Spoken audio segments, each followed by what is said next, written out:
with his trainer, Eddie Reynoso, wearing black with white, also weighing in at 167.6 pounds.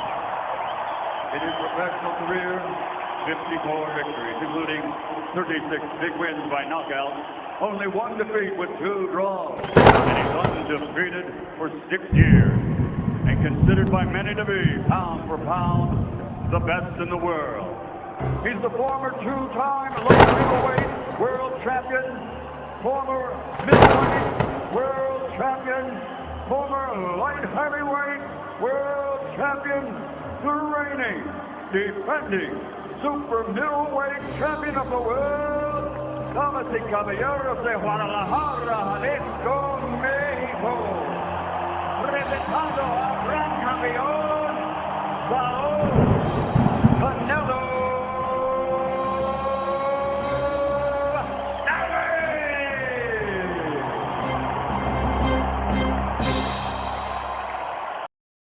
You are tuning in to the Roundtable, live every Thursday, 8 p.m. Eastern, 5 Pacific.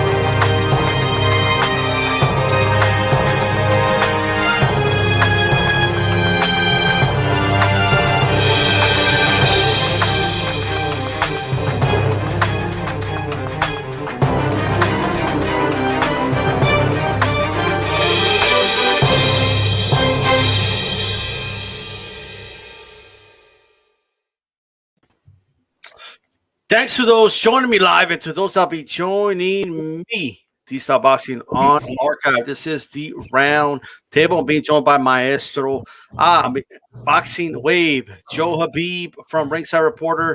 Boxer Girl on here as well.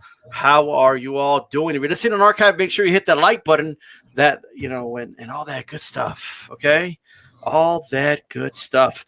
With that said, guys, let's go ahead and get this started here. A lot to talk about, a lot to unpack, and all that stuff. Let's talk about the main event, the main thing happening this weekend, which is Canelo versus Saunders. A lot to talk about, but the one thing I wanted to really touch on is the ring dispute that happened yesterday. Billy Joe Saunders, his dad, came out and said that, you know, they were trying to sneak in a smaller ring. The Canelo side disputes this, says it was always going to be a 20 by 20. It somehow ended up being a 22 by 22 after Canelo literally said, I don't care what the size of the ring is. He's going to get punished anyway. And it ended up not really being much of a controversy after that, right? Boxing Wave, man. Welcome back, brother. What's up? What's up? Yeah, man. Everyone subscribe to Boxing Wave and talk to us, man. What did you make about the controversy about the ring size? To be honest, I thought it was a joke from the very beginning. I did not. When I saw the video, and I took it as maybe just these guys is putting some pressure on Eddie Hearn. They're not going to really like leave and not have the fight because of this. So I didn't react at all to it. I just thought that, okay, maybe, you know, maybe they did work something out where the ring was supposed to be a certain size and they're putting pressure on Eddie because of the whole judge situation which was the last week's issue. And I didn't pay attention to it, to be honest. And then a few hours later, I saw Billy Joe Saunders make a video basically saying that everything was fine, everything was situated, and that was the end of that. So that was it. You know, overall though, I understand because Billy needs a larger ring because he doesn't want to stand there and go back and forth with Canelo in the center of the ring. He has to move. And I understand from Canelo's end. I mean, asking for an 18-foot ring in the beginning, I thought that was kind of small. The 20 feet one should be the right size. From what I was told, that's average. So I really didn't think much of it. You know, once he made the video responding to it all, I really didn't care anymore after that point. Well said. Well said. Maestro, I mean, yesterday you were really like siding with Billy Joe. At least that's the impression I got, Maestro. But I mean, I don't know. How do you feel about it now when it comes to this ring size situation? For you, is this Canelo Presents show by D Style? I don't remember seeing a Billy Joe Saunders preview at the beginning of today's episode. All I saw was a puff piece on Canelo. So are you picking Canelo to win or what? I am picking Canelo to win. I picked Canelo to win last night. You heard me say it, right? Are you picking Billy Joe to win? I mean, it's impossible for Billy Joe to win in Texas with Texas judges on what we've all agreed is Canelo's home soil, Greater Mexico, aka Texas. So it's very difficult for him to win. It's going to go 12 rounds. He's got no shot at winning this fight because he's got no shot at knocking out Canelo. He's got no shot at, getting a fair shake on the scorecard. So as much as I think Canelo's going to win, you will see one of the kind of scorecards minimum. Can I get you to answer the question? I asked you about the ring size. Right. What was that? The ring size. Well, what did you make of the ring size? You're dodging the question. According to Billy Joe's nutritionist and handlers on, it was an 18-foot ring that was swapped out at the last moment. Team Billy Joe spotted that. As a result, they negotiated up to what I'm now hearing is a 22-foot ring. I always felt that 20 was reasonable. 20 is the standard size. And believe it or not, I don't think Billy Joe's fought in a ring above a 20 by 20 from what I've heard. But that comes from Hearn. So take that with a grain of salt. But I believe it because that's a standard size ring. So unless you're Klitschko against Fury, you're not getting a 24 by 24. So, those are my thoughts. Canelo's going to win this weekend. There are going to be plenty of Brits complaining, specifically gypsies. It would be my guess that he didn't get a fair shake.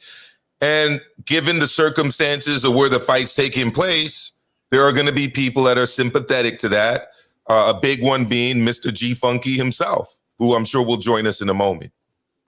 Andre Rodriguez, how's it going, brother? He said, what's up, guys? We got Chicano Prophet on here. Chief Funky's in the chat.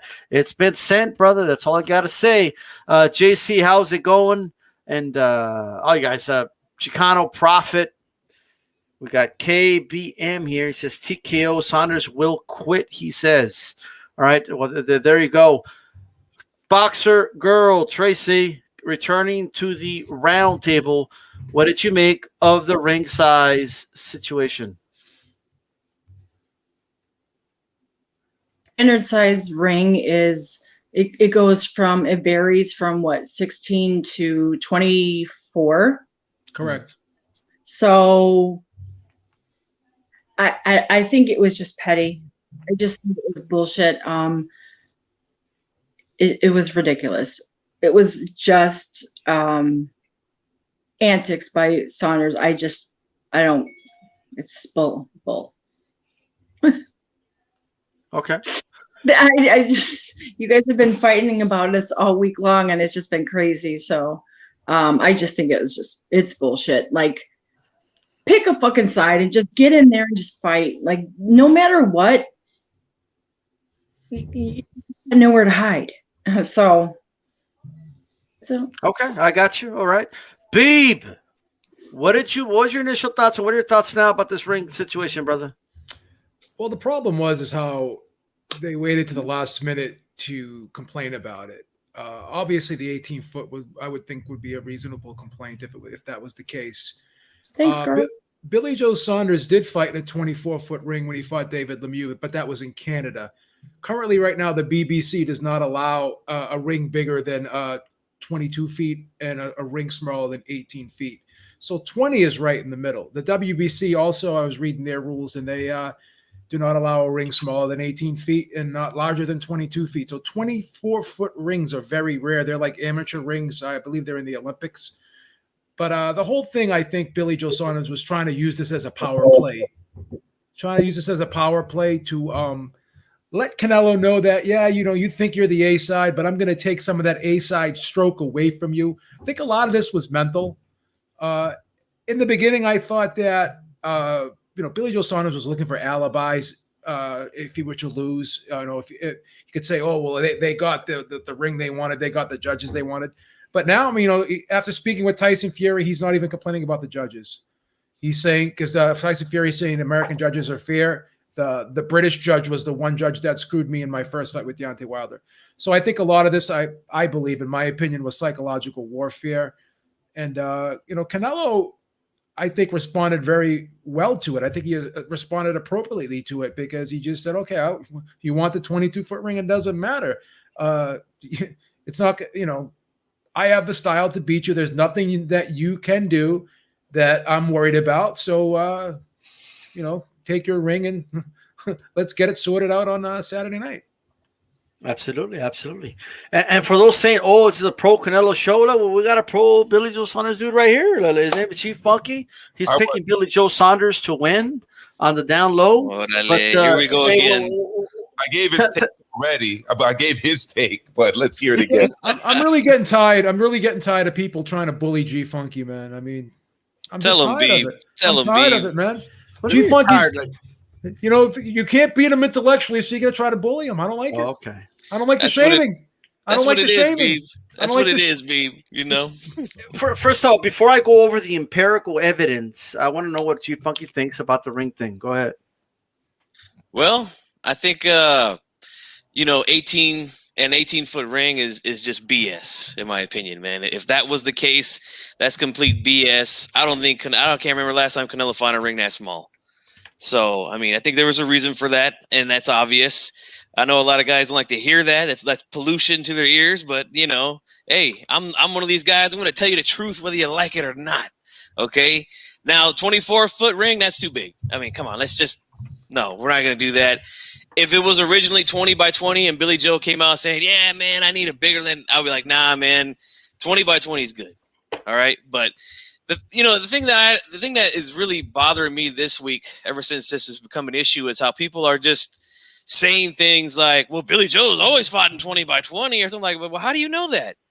Like, I've literally tried to look it up, and you cannot find anything on ring sizes, man. Like, what is up with that? It's like they're trying to hide it from the boxing fans. This is ridiculous, man. And not only that, look, there's a whole panel here full of hardcore fans and fans in the chat as well. We can't even tell you what size rings, like we can't even tell the difference. Like, that is sad, is it not? Look, you can tell me right now, how tall is the NBA rim? 10 feet, right? How long is the NFL field? 100 yards. Like, these are things that should be well known, and for some reason we can't figure it out. Like, what is that? I think that's complete bullshit. I don't think there should be anybody should be able to manipulate the size of the ring to favor them or favor whatever it is. It should just be, I think it should be a standard size. I remember listening to Beeb yesterday saying that Olympic size is 20 by 20. There's no fucking complaining there. Like, why not just keep it the same? I don't get it, man. It just doesn't make sense to me, but we know what that was about. They negotiated it. I guess now it's 22 feet. So that's going to be plenty of room for Billy Joe. You know what I'm saying? I'm trying to knock on G Funky's head here. It's hollow, bro. Like, pa, pa, pa. Look, listen to me.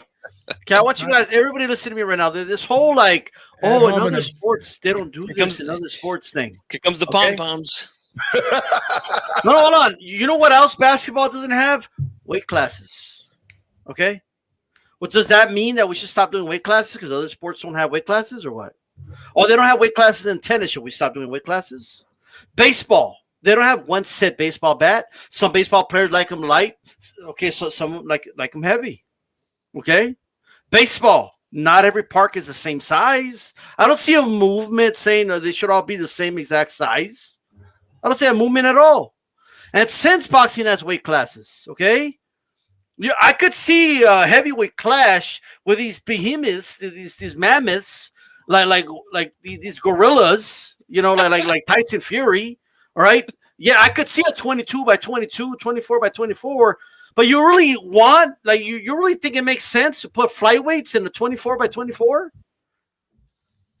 Don't they Nah, fight bro, in that new it's too Olympics? big for them. No, I didn't interrupt you while you spoke. Did I interrupt you while you spoke? Whoa, little testy, Yeah, little just, testy, little just testy. ask me the question. That's all. Just ask me He's the a little question. testy. He's a little testy. He's a little testy. At the end of the day, okay, the main event dictates what the size is going to be. Okay, Cool him that's off. just Cool the way him it off. is. And every boxing card has heavyweights, followed by a flyweight fight, followed by a welterweight fight, followed by a lightweight fight, another heavyweight fight, and then a minimum weight fight, and or some shit like that, right? So we have different genders now, even a women's fight, then a men's fight, etc. Okay, so we can't have like this idea. It's not that simple. Like, oh, let's just have one standard ring and that's it. Okay, Ali fought an 18 by 18. I didn't see him crying about it. He still moved around the ring. I didn't see him, crying and all that shit.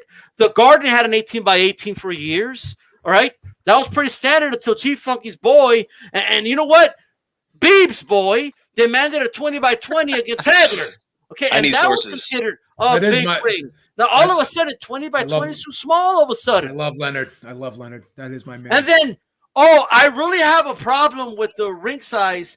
Said nobody until Billy Joe started to bitch and complain about it this week. Yeah, Nobody. I don't see any Chief Funky videos talking about how we need to have a standard size. This is bullshit. I haven't seen any of that. No. I haven't seen any of that. No. The fact is, I didn't even think the ring was set up when they were saying this shit. Okay, I saw Christine out there taking pictures. There was no ring in the middle of that arena. Okay, but I'm supposed to believe that Billy Joe's dad, who also accused Canelo of having illegal hand wraps, also accused Canelo of eating really juicy meat on the lead up to the fight. I'm supposed to believe him about the ring size, that they were trying to sneak in an 18 by 18. I'm supposed to believe him. Okay, I'm supposed to believe the nutritionist, Billy Joe Saunders. I'm supposed to believe him. That's not a valid source. You know who I believe? I believe the fact that it's in the contract. Okay, Reynoso said that. Unless you want to call, I don't see why Reynoso would just flat out lie about that. Second. Yeah. Okay. Well, Hearn confirmed it too. They would videotape it, right? Hearn Why confirmed it wouldn't they- too. D-Style. Hearn confirmed it too. So Okay, well there you go. And Hearn confirmed it too. yeah, he did. Right? So now that I gave my case about a standard ring size, okay, boxing wave. Do you believe that there should be one standard ring size, in boxing? Yeah, somewhere in between, in the middle. I think 20. I think 20, whether it's 20 or 22. 22 might be 22 is gonna look huge to the guys that's down at 115.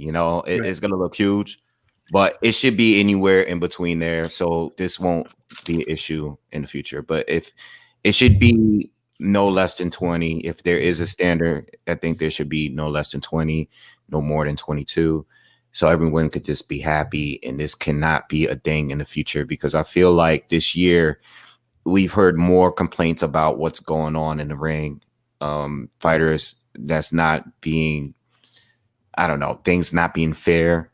So if they want to end this whole issue, if this is going to be I hope it's not. Me personally, when I heard it, I just figured it's Billy Joe Saunders. He's the king. Like I said in my video earlier, he's the king of antics. So I didn't take it seriously when it came out of his father's mouth. Like I really didn't. I guess it worked out for them, because now the ring is 22 feet.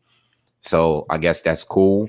At the end of the day, Canelo is going to want a smaller ring because of his style, and Billy wants a larger ring. They feel threatened. Both feel threatened, because they both fight a certain way. We know what Canelo looked like the last time he fought a guy that he had to chase behind. And Billy, we know that that's what he's good at doing. So he wants a bigger ring. Should it be a standard? I say somewhere in the middle, 20 or 22, if there is a standard. I wouldn't mind it being a standard, though. I mean, if it's gonna make people complain less about something, then make it a standard ring size, 20 or 22, and that's it. But Okay. The problem was that the contract did state 20 by 20, and then Billy Joe Saunders wanted to change it at the last minute. So it's kind of a bad look for Saunders, but it's even a better look for Canelo to just say, okay, we'll give it to you then. I don't think Canelo really cares about movement anymore. I really don't. And when we break this fight down later, I'm going to explain to you why movement is actually bad in this fight for Billy Joe Saunders. So, well, do you and B to follow? Do you believe there should be one standard ring size? Is that something that will make sense for you? Honestly, I don't mind the 18 to 22. 24 is most sanctioning bodies don't even allow the 24-foot ring. I know the BBC doesn't allow the 24-foot ring anymore. 24-foot rings are rare. Ruiz and Joshua too, they fought in a 22-foot ring because that's what, Hearn tried to give Joshua the bigger ring so he could move away from Ruiz because Ruiz was the inside fighter. So I wouldn't mind if the standard size was 20. I mean, it was good enough for Hagler and Leonard, and Leonard was able to move very well with the 20-foot ring. I wouldn't mind if it was 20-foot standardized, but if it's not, then either way, the big thing is just getting it negotiated in the contract, which it was negotiated in the contract that it was supposed to be a 20-foot ring. But Saunders, I think, was trying to play mind games, like I said, trying to get all week. Saunders has been trying to get in Canelo's head, under his skin, and I think this whole ring business was just part of, as Wave said, part of the antics. And let me add this before I go to the next person. When it comes to the ring size thing, because I do agree with what Wave said about 115 pounders are going to look really small in a 22 or 24 by 24 ring. Okay, they look really small. Here's the issue: the entire undercard are little dudes. Yeah, and now they got to fight in this huge 22 by 22, thanks to Billy Joe. Because Billy Joe wants a heavyweight size ring that would make sense for heavyweights. Now these undercard flyweight fighters got to be fighting in this huge ring. We're going to need binoculars to see him in the ring, right? Thanks to Billy Joe, right? Thanks to Amilcar's and Chief Funky's boy, they're going to have to fight in this damn big-ass ring.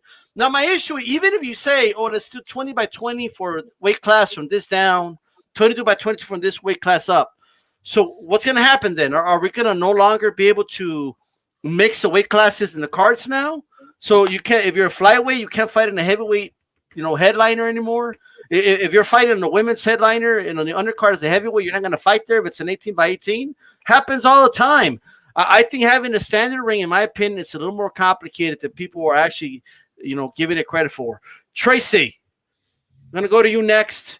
Talk to us and tell, should there be a standardized ring in your opinion? Yes. I absolutely agree. With Boxing Wave, I definitely think it should just be standard. There is no shifting in size in basketball, football. So why should it be different in boxing? Okay. All right. Well, what about baseball? What about baseball? Baseball, not all the parks are the same size in baseball. Your Cubs don't play in a big ass park. So maybe we should destroy Wrigley Field, get rid of it, build a new stadium because it's too small. Let's do one size. So we destroy Wrigley Field. Can't stop destroying things now, D-Style, please. Distance between this guy is destructive, isn't he? You guys going off the deep end tonight. Still the same, no matter what environment you're in baseball. The distance is still the same. No, it's not. You know what I'm saying? No. Going from first to second to third, it's still the same. So in the boxing, I've been to many baseball stadiums. I've been to Wrigley Field, and it's small. So are you saying we should destroy it and build a new stadium and make them all the same size? She's talking about the bases. She's talking about the bases and the pitch amount are the same. Yeah, that's the same. Okay. Yeah, but what about the home runs? What about the home runs? Dude, it's going to go over the wall. It's going to go over the wall. I mean, I say we should have a Wrigley Field rule for boxing, right? And the sizes will vary. That's what I think. Chief Funky. Dick. Chief Funky, should it be the same size? I think it should, man. And I'm going to tell you why. Because I don't think that it should be in the negotiations to make the ring bigger, smaller, to give one guy the advantage over the other. I think that's complete bullshit, man. I do. And now, to your point, D-Style, yes, the baseball fields, the dimensions of the outfield are not always the same. But, again, it's always 60 feet from the mound to home plate. Just like in the NBA, all the rims are 10 feet. The three-point line is 23 feet. The free throw line is 16 feet. Like, you don't see the guys that are under 6 feet saying, you know what?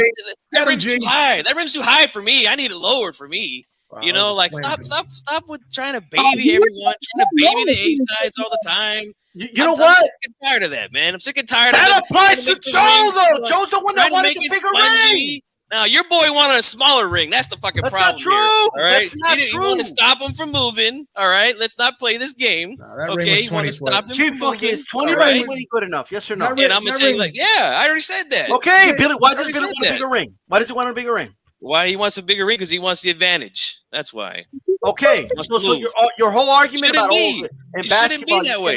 It shouldn't be that way. I just said that, and I just said if it was 20 by 20, I'll take a 20 by 20. I wouldn't have said nothing. Well, here's the thing: you got 18 to 22. 20 is right in the middle. That's like the perfect compromise. Like that's the perfect compromise. It's not too big and not too small. It's right in the middle. Yep. If Saunders' dad came out the other day and said, they want to put us in a 20 by 20. That's too small. I said, nah, come on. You're going too far. They lied about the 18 by 18. They lied. They did lie about that. But the reason why baseball parks are not all the same size is because you can't measure out the whole park.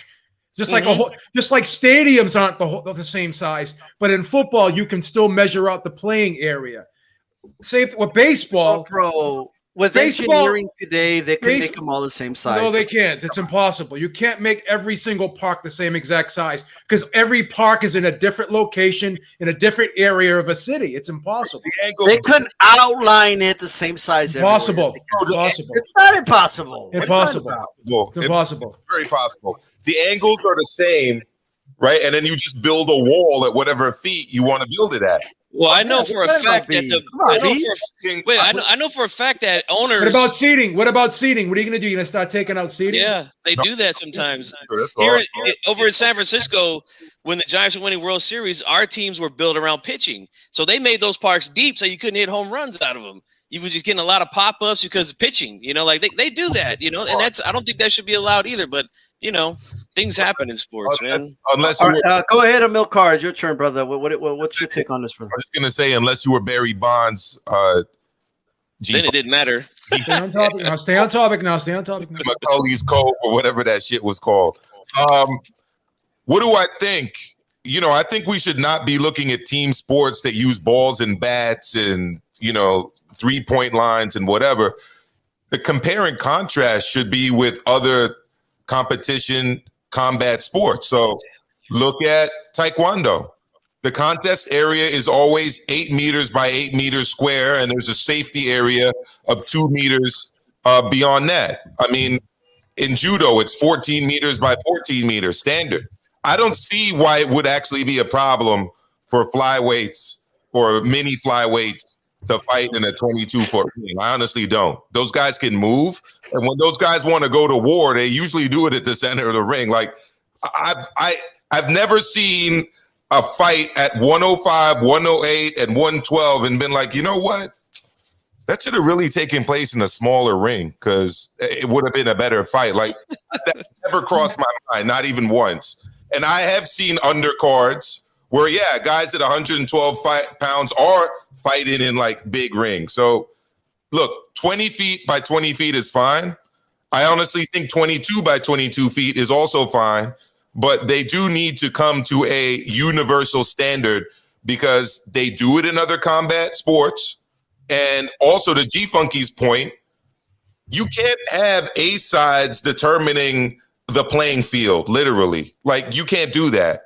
You know, you don't go to Roger Federer before the U.S. Open and say, you know what, you're our defending champ. You know, how would you like those dimensions to be? You know, you like making drop shots. We should make adjustments with the net. No, it doesn't work like that. And an A-side in boxing shouldn't be able to do that either. Standard. I'm big on So you're telling me right now, if LeBron James arranges a one-on-one basketball game with somebody, Yeah. They wouldn't negotiate how the rules are going to go. Is that what you're telling me? They shouldn't. No. No, but They that's would- not they would- that's not the NBA, a one-on-one basketball Well, game. that's Yeah, what I'm exactly. saying. That's like an exhibition in boxing with Floyd, These- where he can change the rules. Like when he fought that Japanese kid out there, and he said, "Well, you're MMA, you're a kickboxer or whatever he was. You can't kick me. You have to do box with me. That's it." And you got to take a dive in the first. I mean, I've been saying this for years. I've been saying this for years. If you look at college basketball, right? College basketball uses a different clock. They use 2 halves instead of 4 quarters. They've got a unique 3-point line. None of it makes sense because You know what? that go on from college basketball, if they are going to go pro, are going to be playing in Europe most likely. So they should just they should use the FIBA regulations. Okay, let me just say this. I agree All with- these arguments you guys are making are an indictment to Billy Joe, not to Canelo. Canelo was not requesting a smaller ring. That is a myth. It's not true. If you're going to take the word of Billy Joe's dad, then you also have to take his word that Canelo's doing some funky business with his raps. You also have to take his word that he's eating some really nice, juicy meat. He's insinuating that he's juicing Has up. that on happened? to the Did fight. that not happen? The though? same I mean, guy. like, Here's the quote. Here's did the that not quote. happen? Wait a Hold on, minute. let me go. Go ahead. Here's the quote from Billy Joe Saunders' dad. "We looked at the ring and it appeared to be small to us. No one took out a tape measure and measured it to be 18 feet. Okay, that's fine. Here's what I'm going to say. The reason this happened, and I think That's everybody because they're from England. If it was a called Mexican mine. side, The they would reason- have a measuring tape. The reason Yeah, this happened is it's called mind games. You It's up- called mind games. That's all it is. It's mind Because games. let me just say this really quick, and I'm gonna let you go, Milker, after this, okay? In 10, because everyone's like, "Oh, boxing, why isn't it like other sports?" I never hear anybody say, "Hey, tennis should just have one type of court." Right? No, they have grass, they have clay, they have the hard surface, they have artificial grass. Okay, like somebody can't show up like Billy Joe did and be like, "Oh, I don't want to play in that grass. Give me clay, or I'm gonna go home." Right? That's what Billy Joe did. So I concur with all these analogies and all these things that you guys are giving me. But Billy Joe's the one that tried to show up to Texas, where the commissions already, look over this stuff. That everything was being done by letter of the law. It was already a 20 by 20 ring, which Contract is already says 20 agreed by to 20. like a standard ring size. Contract So says Billy 20 by Joe, I expect men of their word like G Funky to say, "You know what? I was wrong. Given the empirical evidence, I was just flat out wrong about this. There was never an 18 by 18 ring suggested whatsoever." Go ahead. Yeah. So what I was gonna say is that, but Joe said it. It was mind games. Look, this has been going on in boxing for a very long time. People have questioned gloves. People have questioned ring size. Tyson Fury famously had a issue with the gloves and being able to use his own gloves, which I felt was legit in his fight in Hamburg versus Klitschko. And then the very next day, they brought on the density and sponginess of the mat that was under the canvas. This has gone on for a long time because they felt that Klitschko was using that mat to slow down the pace of the fight and to take away Fury's legs. So was that the case? I don't know. Whether it was or not, it got under. What? Can Federer show up and be like, clay? I don't want to play in clay. Give me a hard surface. No, give me grass. Like it's the same thing, bro. Like It's like when Ali. It's like football. Guess what? You guys were talking about football. Some of them are turf. Some of them are grass. They're not all the same. Boxing not the only sport where some things are different. It's not. It's like when Ali fought Foreman. He was accused of having the ropes loose so he could lean back away from Foreman when Foreman was trying to punch him. So, and this segment is brought to you by Modelo. He thought so. Okay, go, Joe. I'm sorry. Okay. And this isn't the first time this happened. I told D-Style this before, and I think he remembers the story himself. Sugar Ray Robinson, the morning of a fight, went down and looked at the ring and said, this ring is too small. I'm going to pull out if it's not bigger. So the promoter of the event took a cut. He measured the ring, but he took a couple feet out of the tape and he measured it, and it made it look like it was bigger than it was, but it really wasn't. He didn't change the ring, and Sugar Ray Robinson, ended up fighting. Sugar Ray Robinson was the worst, threatening to pull out of fights. He would sign a contract for an amount of money, and then he would then the day of the fight, threaten to pull out if he didn't get more money. And then, he would try to get these guys in a bind at the last minute. And more often than not, they would cave to him. So this is all part of the mind games, as Emil Carr said. This is all psychological warfare. It's not just the fight that the fight starts before they go in the ring. Really does. Let me ask you guys this: the fights at Dallas State or AT&T Stadium where the Dallas Cowboys play, right? Yes. Can the Giants show up and tell them that they have to open the dome? Like, no, you have to open it, or we're not going to play. It's a false equivalency. We play in an open field. We don't have a dome. Well, you're getting an advantage from the crowd. That's not fair. Like shit like this happens in every sport, Brian. I'm just saying. It doesn't, and the reason it doesn't is because of what G Funky said. Boxing is like the only sport where these things are negotiated contract to contract. Because that's how you make fights. The process of making a fight is different than a scheduled game like you do in other sports. You're the one who brought up that example these times. I'm just explaining why it doesn't happen in other sports. Okay, other sports don't have weight classes. Let's just not have weight classes in boxing then. How about that? No, nobody's. We should. Okay, well, just because they don't do it in other sports doesn't mean automatically. Bro, stop it now. Stop it. Billy Joe showed up to Texas and he was demanding what he usually gets in England. That's what happened. Each sport is going to have its own set of rules. That's like saying, you can't say like one guy's going to have a hockey stick and another guy's not going to have a hockey stick. Everyone's going to have a stick. Everyone has the same set of rules. I think another thing we're missing out. I know a lot of us have different views on the ring size and everything. We're not really defending Billy Joe here because at the end of the day, there's more pressure on him now to perform. You complained about the judges. You complain about the ring size. All right. You got what you want with the ring size. So now, is it going to even matter, especially if he loses or were to get stopped in this fight after doing all of this? He's going to look crazy now. So it doesn't really make him look better by doing this. It doesn't change the sport. It could change the sport because one thing I don't want to hear is a guy losing a fight because of the ring size, because people will make any excuse in the world at this point. So if it makes Canelo look good because his first reaction to it was, yeah, I heard about it. He'll be there Saturday. And then we found out later that they said, okay, we'll make the ring 22 feet. Canelo was fine with it. Canelo didn't even react to it at all. He still showed up to the press conference.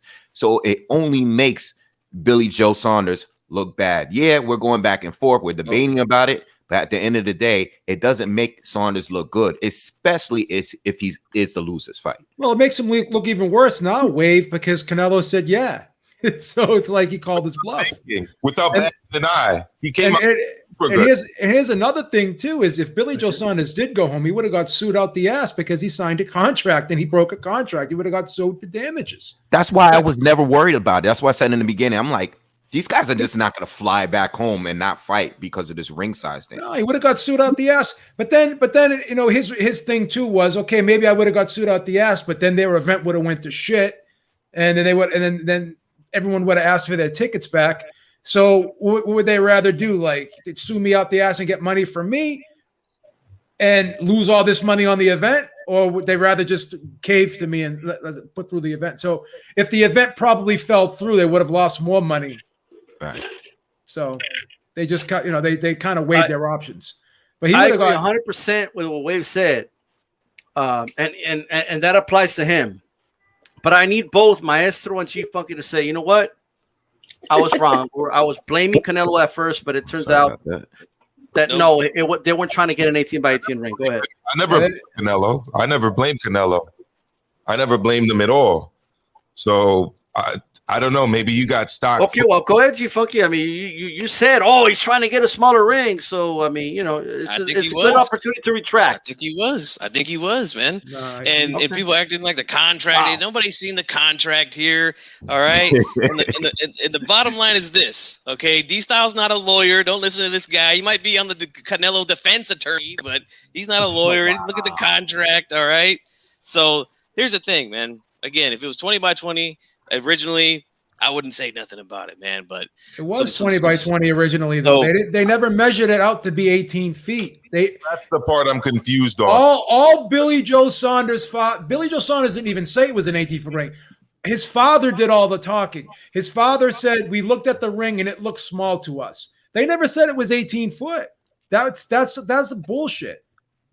Well, I did hear him say 18, his dad. But the thing is, he said it looks small. He said it looked small. Maybe it was 18. He could not confirm it was 18 feet because no one measured the ring. And then it's all antics, man. Everyone said that it was the contract said 20 foot. Even Billy Joe Saunders himself said, "Yeah, the contract did say 20 foot, but I wanted 22." Everyone confirmed that. I'll say this, man. I wish other sports were ran like boxing the way D-Style likes it, man, because in the NFL, my Cowboys would be in the fucking Super Bowl every year. They'd be up 14-0 on every team because they're the A-side. They're the most popular team. You know, like that's the way he likes it, I guess. You know what I'm saying? First of all, I don't want to hear it, bro. Every football game, they keep saying, oh, those refs were in their back pocket. Oh, they were hooking them up and this and that. Every football game. Okay, there's blatant calls that they miss and they do cost teams games. Shit like that. They always say, oh, the Cowboys got parental treatment in Dallas. They always do that, brother. Come on, bro. Certain NBA players get the calls. What was that book, Emil Carr, that was written in the NBA about the referees that were fixing games and stuff? Oh, they want to say that. D-Style get mad again. That's the Lakers. That's against the Lakers there. Yeah. For traveling. Yeah, there was a book. There was a book written about all like how there was a certain group of referees in the NBA that were like fixing games and they were caught betting on games that they were officiating or something like that. Yeah. Okay, if that happened in boxing, we wouldn't hear the end of it. Okay, so this idea that these other sports are above boxing and boxing has its problems, and I'll call out boxing for it. But let's stop putting other sports on the high horse already. Okay. I'm just saying, every game, baby. Other sports have different rules, different surfaces. Some are open, some are not. Domes, baseball stadiums are different sizes. Like the infield, I'm talking about, not the stands, the infield. So it is what it is. You can't show up to the U.S. Open and be a Billy Joe drama queen and say you don't want to play in that type of surface. You want another type of surface. It doesn't happen. So you show up to Texas and you fight in 20 by 20s, then you're going to fight in the 20 by 20, unless you're Billy Joe, of course. But with that said, anybody have anything else to add before we move on? I want to say this, man, before we move on. I mean, I love how you're trying to act like Saunders' dad is just pulling stuff out of his ass when it comes to Canelo. I mean, he really is, though. Did he not test positive, though? Did he not test positive for something? So did Saunders. Yeah. So did Saunders. So did Saunders. What about him being accused of stacking? He's been accused of stacking multiple times. So it's not like he's just making things up. Okay. Clear. A lot of fighters are accused of stacking. Brother. Trinidad was accused of stacking too. Yeah. So it's not crazy for him to say that, then, right? Well, because it's every hand wrap state, every commission has different hand wrap rules. In Vegas, you freaking can do whatever you want when you're wrapping hands. Well, I don't know about that. Well, not whatever you want. You know what I mean? Well, it's very healthy. Vegas has a very lax hand wrapping policy. Oh, here we go. They're going to quote you, brother, and use you for narratives now, brother. I'm just going to tell you that right now. It's the fact. It's a fact. Starting again on the round table. It's a fact. Yeah. No, but they do like for example, you can't put an egg weight in the wrap. You know what I mean? So of course, but Vegas has is different than a lot of commissions. Vegas, you can have electrolytes in your water. You can have Gatorade in the corner. In Texas, you can only have water. Vegas has very different rules compared to a lot of other commissions. You can have caffeine before the fight in Vegas. In Texas, you can't. Well, I'm just telling you. Vegas, you can stack. That's a weird. You can't have caffeine. What the fuck? Caffeine can't do it. Hey, check it out though. These are really quick, Emil Carr. I'm gonna go to the next topic. Go ahead, go real quick. I just wanted to say real quick on the topic of PEDs that what Canelo and what Saunders were popped for back in the day, those things are both legal now in terms of quantities in the system. So I think it's important to say that. Well, Canelo said that too, yeah. Yeah. So all right. Now they changed the rules now. For Billy Joe. Yeah, but G-Funky, caffeine used to be legal too in the Olympics. I mean, you got to evolve. I mean, you can't stay the same all the time. Hey, guys, but, it is what it is. I want to thank everybody for tuning in and make sure you hit my like button, by the way. We've been joined by a milk card, B from Ringside Reporter, Chief Funky, second half of HCP, even though he's I don't know what's wrong with Chief Funky today, but it's all right, man. But I think he'll be humbled after Canelo wins this weekend. We got Boxing Wave on here, and we got I picked him to win. and we also have, Raw Boxing TV now joining us. I want to talk about Fury. Tyson Fury showed up, all right? And he's there to back up, his boy and all that. And he was on the Eddie Hearn podcast, and now there's rumors, and maybe that's why he's there. Who knows? I don't see AJ there, not that I know of. But there's rumors that, hey, this is a perfect opportunity to announce the fight and all that, and big event. AJ versus Fury might get announced. If you guys want to just give your general thoughts on his interview with Eddie Hearn and all that, you can as well. But I do want to know, what are your thoughts? Will this fight be announced finally this weekend? Amilcar. I don't think it's going to get signed this weekend. I just think it's a coincidence. He's in Dallas or Arlington, Texas, I think is where it is. He's there to support his gypsy brother. They've been friends for a long time. And he actually happens to like Eddie Hearn, and it seems to be mutual. That's like the main thing I picked up from their podcast. There's definitely a camaraderie over there and like a friendly rivalry. That's kind of the vibe I got watching the video of it. I think that the fight will likely happen. I just don't think it's going to be announced this weekend. Okay. All right. B, man, what are your general thoughts on him doing a podcast with Eddie Hearn, number one, but also, do you think there's rumors out there they're going to announce this fight? Do you believe that's going to get announced? No, the fight's happening next year. Wow. It's not happening this year. Debbie Downer over here. All right. I'm going to tell the truth. I'm just going to tell the truth. All right. Okay. Hey, Raw. It's a good opportunity to announce the fight. Is it going to happen? Who's got telenovela on? First of all, shout out to the panel. This is a Rolls Royce panel. This is a luxury panel. Shout out to everybody. Boxing Wave, pleasure to meet you. Maestro with the braids on, brother, looking good. Boxing girl. Hey, man. Squad over here, yeah. Listen, I just want to look into the faces of Habib and Maestro. I just want to penetrate their faces and tell them I'm claiming victory on this one, because y'all changing y'all tune now. Y'all talking about, oh, it's gonna happen next year. Just tell the truth. It's gonna happen next year. But initially, you guys were saying this fight it's not gonna happen. This fight I said it was never gonna happen this year. It's impossible for this fight not to happen.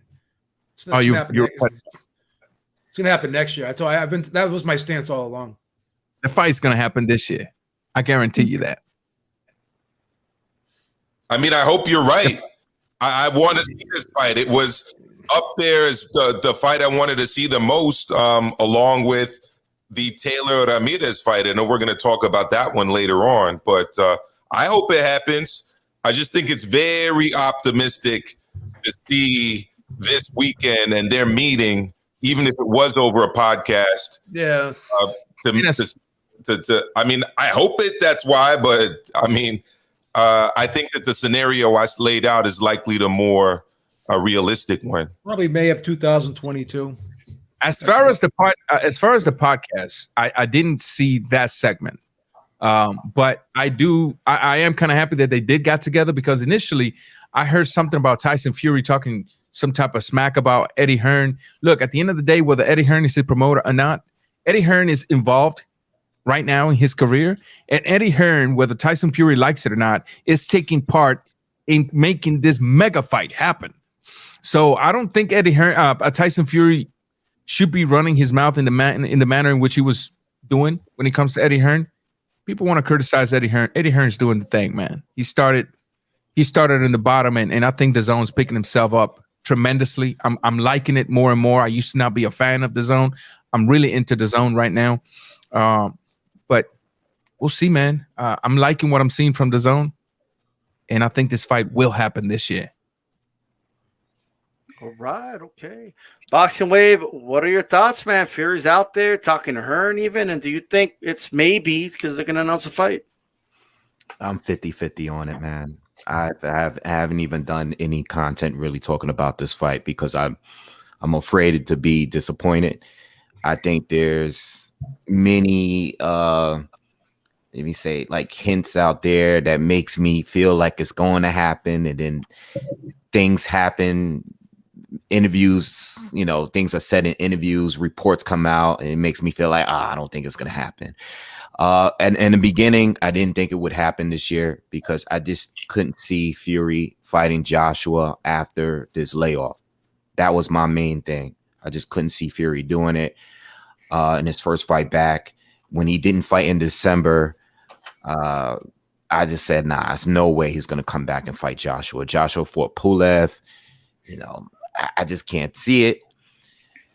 And then, I don't know, I guess, once I saw him, videos of him in the gym, training, cutting down on weight.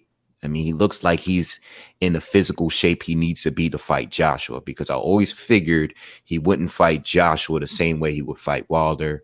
Figured he was going to cut down, be quicker, be swift, and he's looking like that right now. So I started thinking maybe he's going to really take the fight, and that's where I'm at, man. I'm still 50-50. I'm really not sure. I would love to see the fight because I feel like another fight in between can really ruin it. One of these guys can lose. The Tom Schwartz, not Tom Schwartz. Wallin fight scared the hell out of me when he got that cut early. Yeah. Joshua would lose into Ruiz that year. Yeah. I just feel like there's little things in between this fight. And when I mean this fight, I mean an undisputed fight, whether it was with Wilder or whoever. I felt like there kept being roadblocks in this. So I'm still 50-50. I feel like Tyson Fury is doing a lot to build up the fight by being out there, but he can also be building up another fight by using Joshua's name. That's what he's doing. That's what he's doing. I don't know. Boxing waves. He's a realist. Like, I mean, just like when the first time, you were told that there's no Santa Claus, it hurts. It hurts. but you had to come to the reality of it. You just had to do it. Oh, beef. Yeah. This fight is gonna happen, man. It is 2022. 2022. What if in the same manner they announced Canelo after Canelo Yildirim? What if they just announced it after the fight, after the Canelo Joe Saunders in the promo video? Then you can tell me, Beeb, I told you were wrong, and I'd be like, oh, I'm so glad I was. Think I want to be right? You think I want to be right? There's still only one Tyson Fury, by the way. All right. Hey, check it out. Boxer Girl, what are your thoughts on this? Do you believe that they may announce the fight this weekend, or is that all hot air? I mean, I can sit here and say that I would like them to, but I don't know what the hell's going to happen. I don't know what the hell's going on.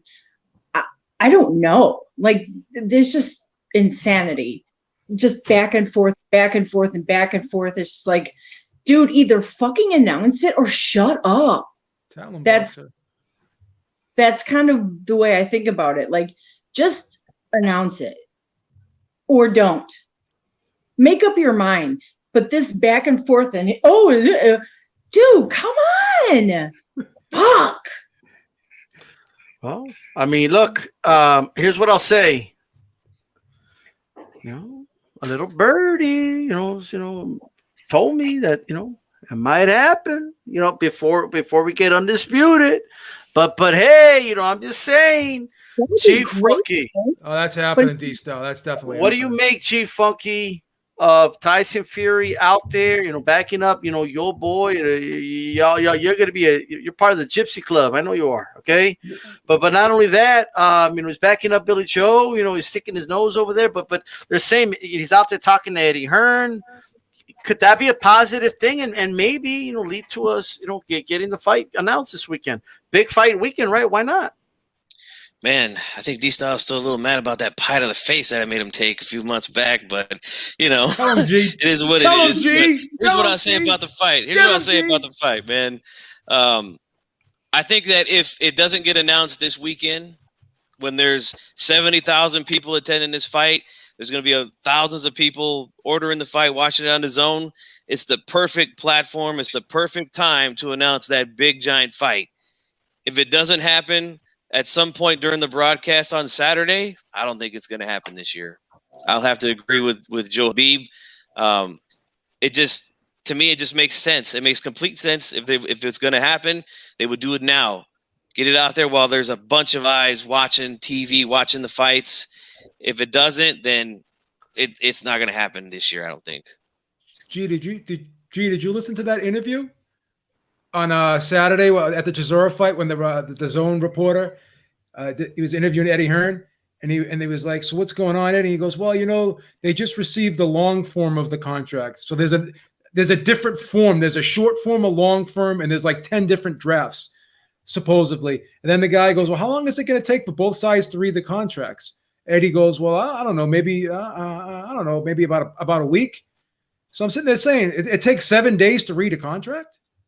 I mean, what's going on here? I mean, it's never taken me 7 days to read a contract. Mayweather probably does take him 7 days to read a contract. But other than that, when I go over my force majeure options, it doesn't take me 7 days to figure that out.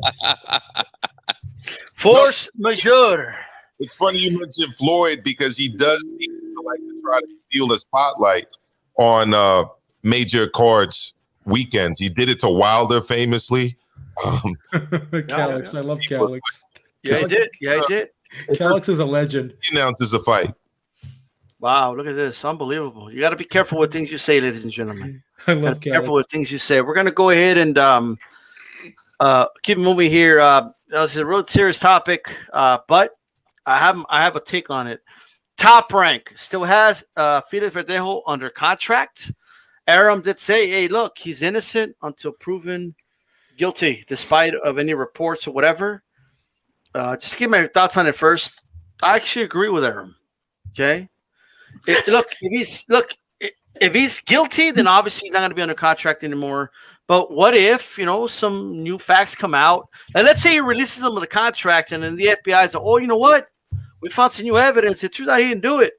That's my thought, right? That's what I think. Beeb, what are your thoughts?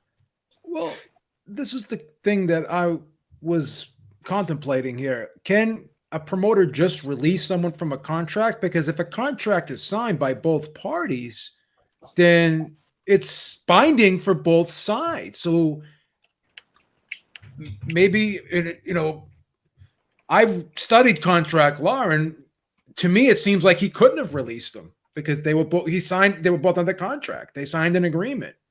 So I don't think it was. Arum's a lawyer. So, I mean, he knows what he can and can't do. I don't think it was possible for him to release Verdejo because Verdejo signed a contract. They both have a binding agreement together.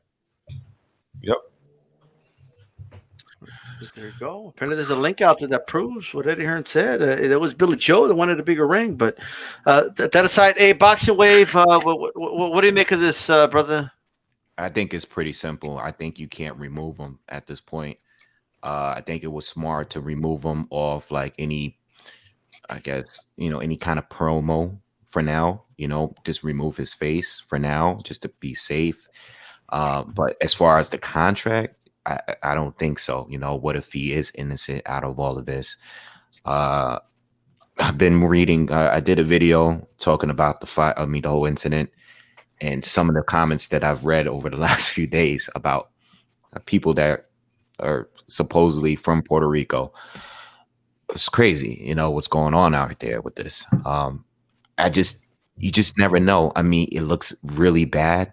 It looks like he did it, but that's one thing you don't know, I think they should follow through with it all and just wait, for a verdict, and that's it, and go on from there. And to add to your point, and look, I want to make sure everybody understands this, okay? I'm not saying this is the case, but when someone is framed at the very beginning, it does look like you did it because they framed it that way. You know what I mean? Right. So that's why investigation needs to go through, and they need to look into the evidence that's already there. But Chief Funky, what are your thoughts, brother? Will you let him go, or would you have done the same thing Top Rank's doing right now? Well, that's a difficult question when you got, money and all that type of stuff involved in someone. But I mean, it does. I mean, yeah, everybody does have, that right to go to trial, and you're innocent till proven guilty. Everything from what I've been seeing, it's pointing that direction. That he had, if he didn't actually do it himself, that he was involved in it.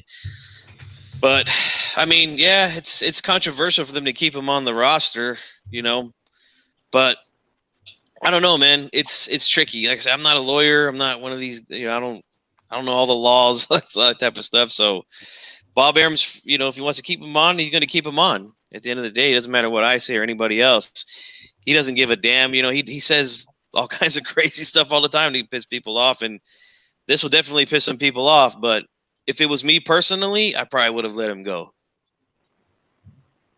Okay. All right. Well said. Maestro, well, what are your thoughts on this, brother?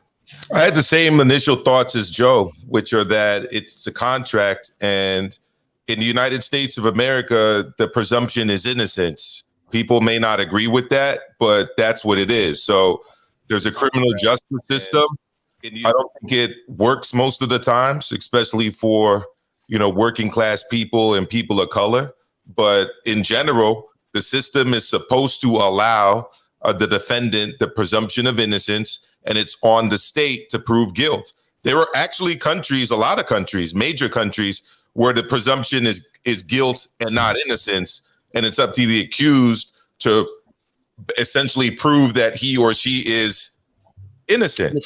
Yeah. So in Puerto Rico, they follow U.S. law. They also have the death penalty.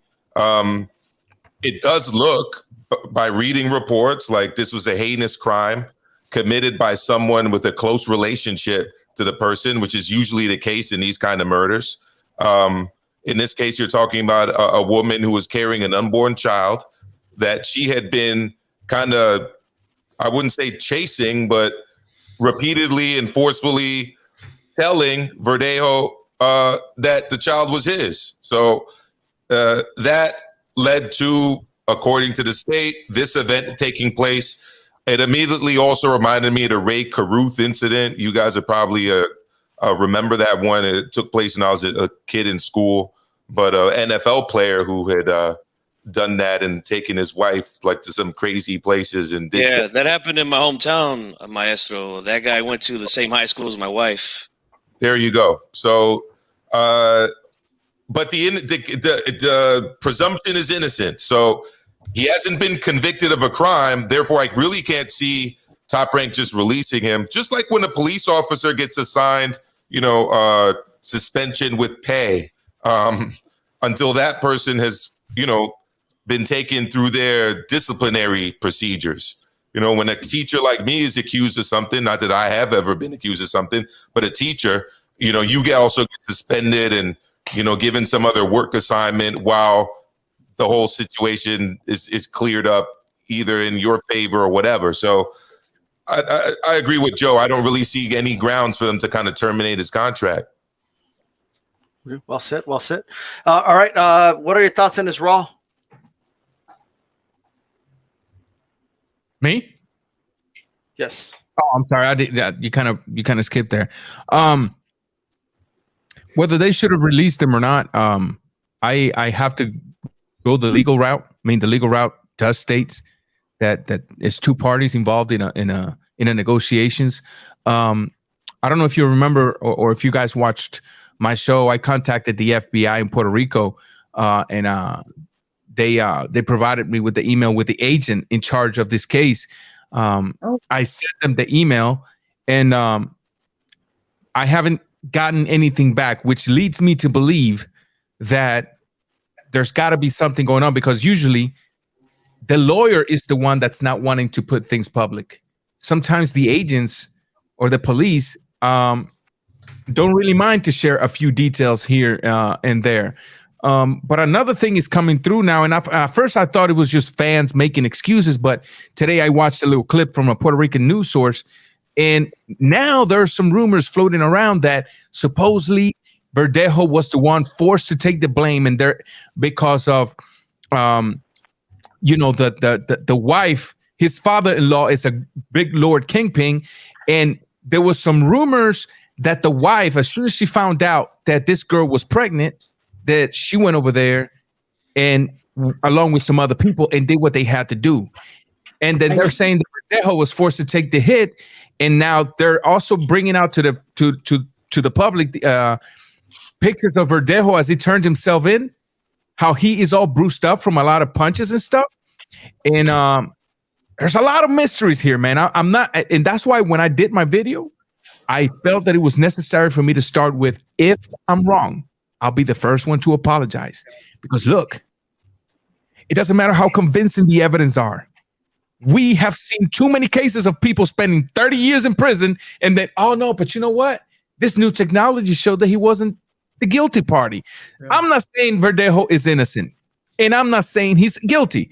I'm simply saying we got all sorts of rumors and evidence and avenues. Let's study them all. On the meantime, the man is under contract. Bob Arum is an attorney himself. He ain't no dummy. As old as he is, he ain't no dummy. He's smart for money, and he's smart for the law. I just hope we can get to the bottom of this. Here's why.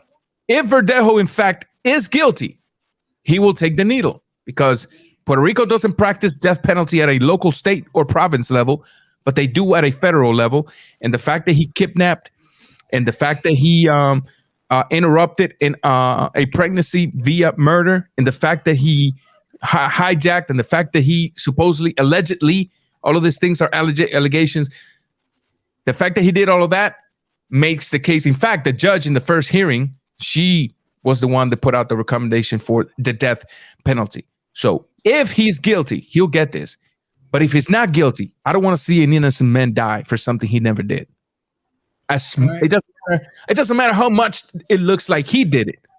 If he didn't do it in reality, if he's being forced to take the hit, or you either take this hit or we're going to put a bullet in your mom or in your brother or in your dad or whatever, I see him be innocent. If he's innocent, let him be declared innocent. If he's guilty, let the law do whatever the law thinks is necessary. I got this text today from my Puerto Rican friend of mine that has family over there, and they said on TV they were hearing that Verdejo and his defense team may try and claim brain injuries from CTE. Wow. That's another rumor. That's a rumor that I heard. I don't know how true that is. Yeah. Did you hear that, Raw, too, or no?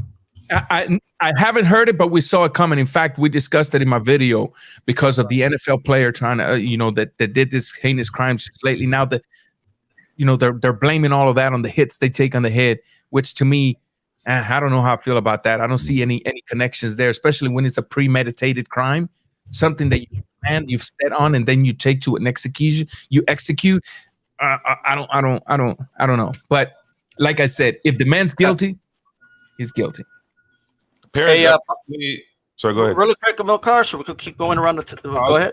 Yeah, apparently Aaron Hernandez from up near where Joe's from had plenty of CTE in his brain. Yeah. When they did the autopsy. Yes, that's correct. After you tell us they can only after they're dead.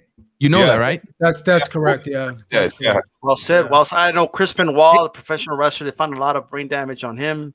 I don't know if they ever did anything with Valero, but I know that this whole thing reminds me a lot of the Valero situation. And while I believe it's unlikely that it was framed, it's always possible. And if it's possible, you look into it and you make sure that's not the case. Okay. Yeah, most of the time when someone's framed and they find out it was framed, at first it looks obvious that they did it. Because if they frame you, they're making it look like you did it, obviously. You know what I mean? Yeah. So that's why you got to look into it. Boxer Girl, what are your thoughts on this? If you were the promoter of Top Rank, would you let him go by now? Would you have taken Arum's stance of innocent until proven guilty? Well, from the contract, you can't do anything until he is declared guilty.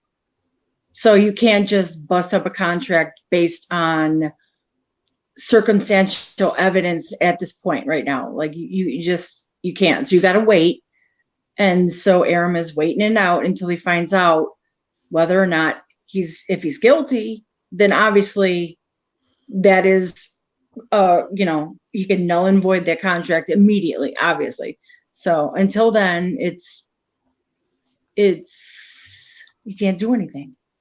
So I gotta say, I'm kind of surprised. I thought a lot of people in the panel would have been like, "Yeah, I would have gotten rid of him. Like, I would have found a way to just publicly shame him and get rid of him."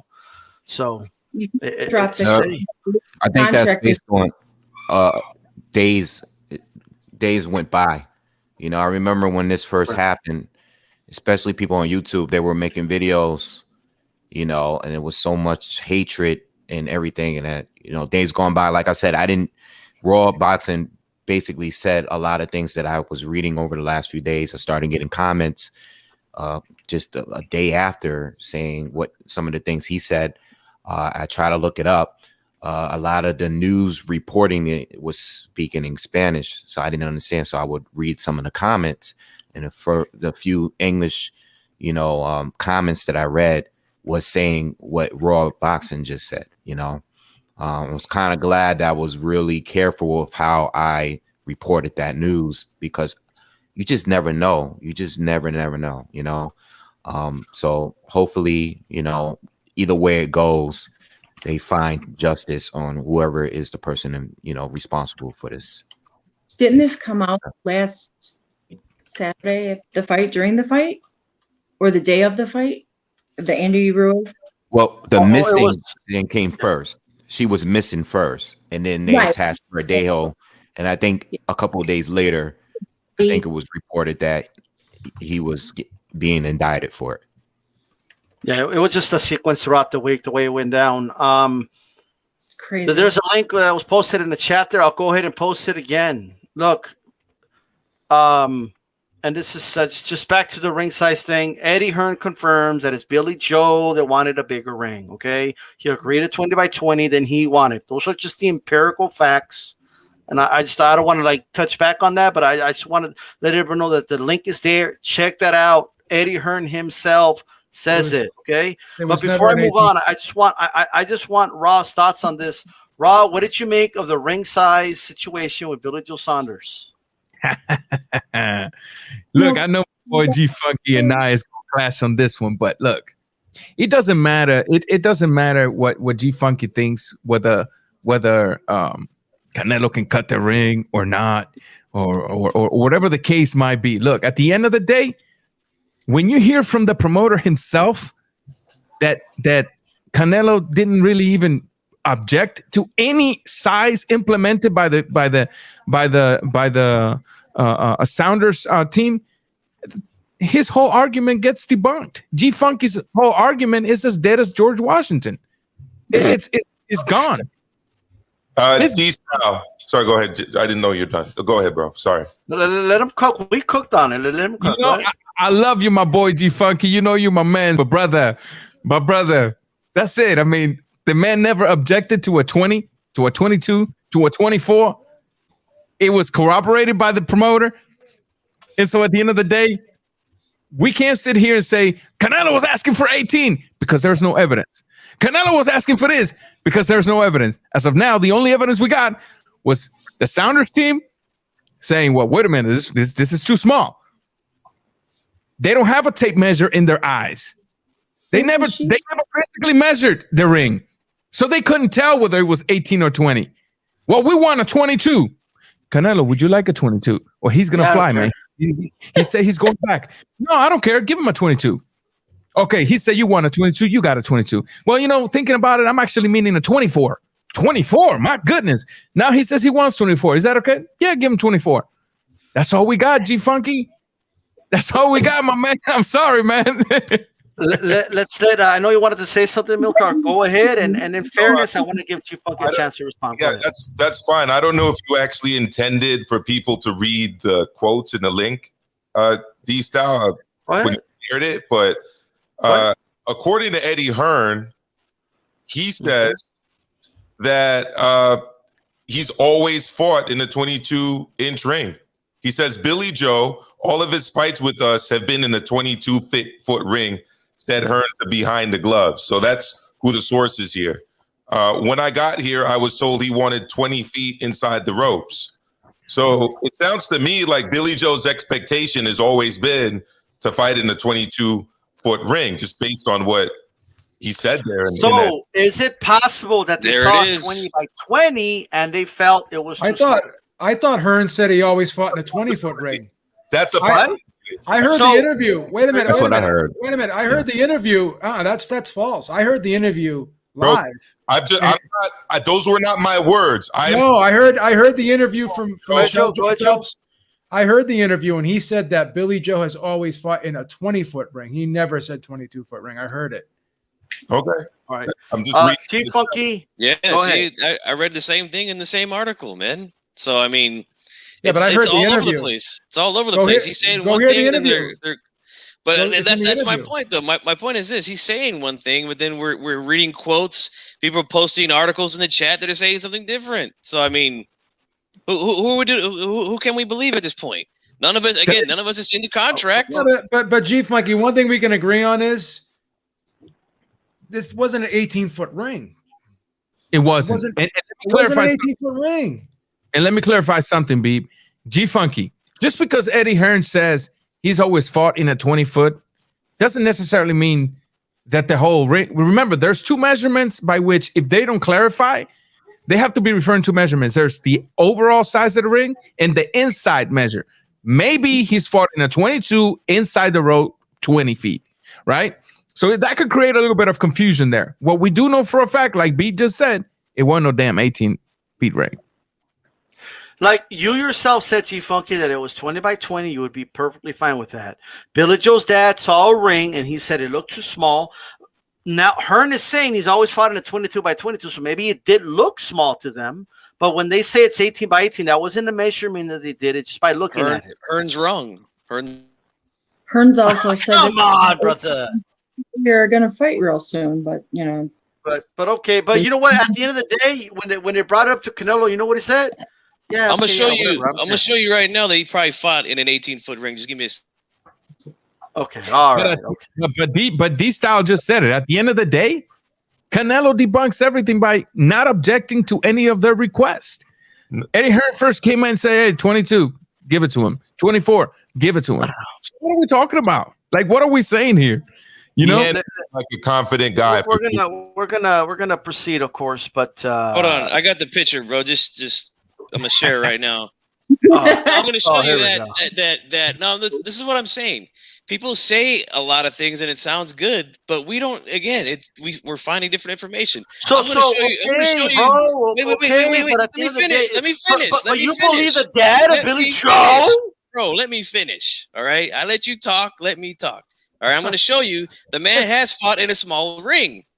So these people always say, "Oh, he always fought in 20 by 20." That's not true.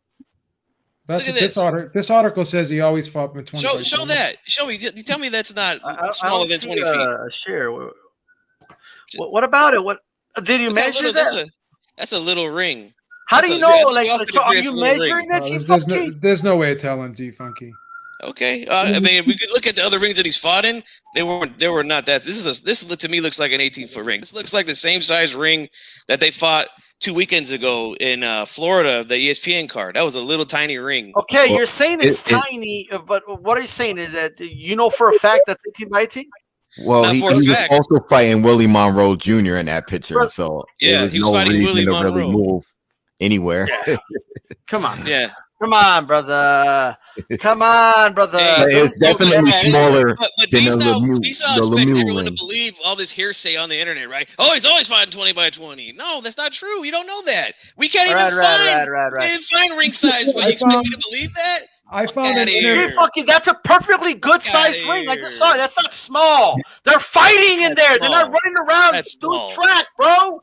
That's a what do you ring. Have so much room that for? Looks like a local gym. What? Why do you need so much room? Why do you need so much room to fight? Come on. For what? 20 feet. 20 feet's good. I just said 20 feet's good. That ring looked perfectly fine. You couldn't have a boxing match in there. It was a perfectly good sized ring from what I saw. Okay. What are you trying to prove? What that say? Let's go, pom-poms. Just Why leave. do you need like a whole football field to fight or what? Like, it makes no sense. Okay, well that's it. Like All Beach right. says, he's got the underoos on. Well, that's it. Ramirez Tater later this month. It is for undisputed 140 pounds. For years, we've heard boxing fans say this is what we want. If only boxing had undisputed champions, I would support the sport. I would back it up. This is what we want. Look in UFC, they have one champion. I just want one champion per division. That's what I want. Yet I don't hear any hype for this. There is no buzz for this. What the hell is going on? They have a nice poster for it, by the way, but there's no buzz for this fight. What's going on, Boxing Wave? Why no buzz? What's Top Rank ESPN doing wrong? What are we as boxing fans doing wrong here? I think this happens often with the smaller divisions that are fighting for undisputed or for unification. We saw it recently, and we were saying the same thing about Gonzalez and Estrada 2 or 3. Was that the third fight? No, was that the rematch? It was the rematch, right? They're going to have a third fight. Yeah. All right. So we were saying the same thing then. A lot of people weren't talking about it until the week of. I think this is going to be the case for this fight as well. I think what's going to happen is we're going to have this fight this weekend. We got all week to talk about it next week. And then we're going to start talking about Ramirez and Taylor, and they're going to promote it more that week. It's a pattern that I've been paying attention to with a lot of these fights. I just think they wait until the last minute to really focus on it. It's unfortunate. It is an undisputed match, and I think it's one of the better undisputed match. I mean, these guys really fought the best fighters in the division. One of them even won the World Boxing Super Series. So it's a very, very important fight.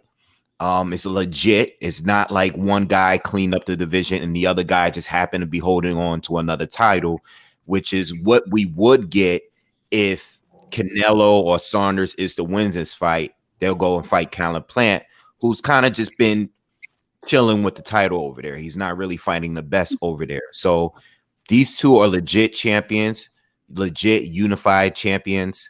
It's a real undisputed fight. It should get more press.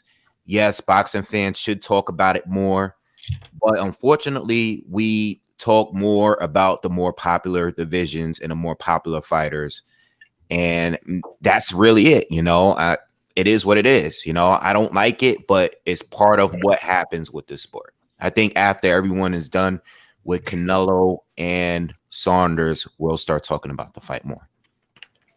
Chushan said Ramirez Taylor sold out in 30 seconds. My question would be how many tickets were sold? But that's what I want to know. Raw Boxing TV. Subscribe to him here, guys. Hey, talk to us. Well, why is there no buzz? What are they doing wrong? If you were with Top Rank, what would you be doing right now?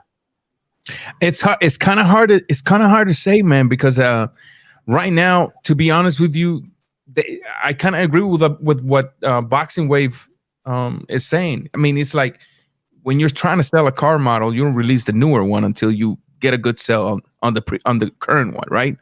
I think their energy is solely focused on making this mega fight, and then or focus on this fight coming up. And once all of the energy is done with all of this fight, then they can grab people's attention a little better for this fight. And I don't think it's gonna take much to completely sell and convince fans that this is a fight that you must watch.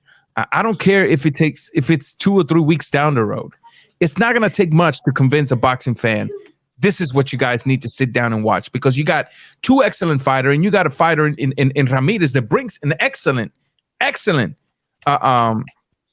boxing fan base behind him. And you also got another one in Taylor who brings an excellent backing.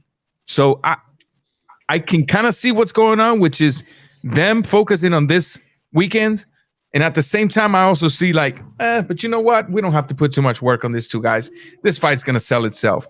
And if they did sold, what is it, 1,200 seats? Is that due to limitations, or is that all they, all of they're gonna, all of they 1,200?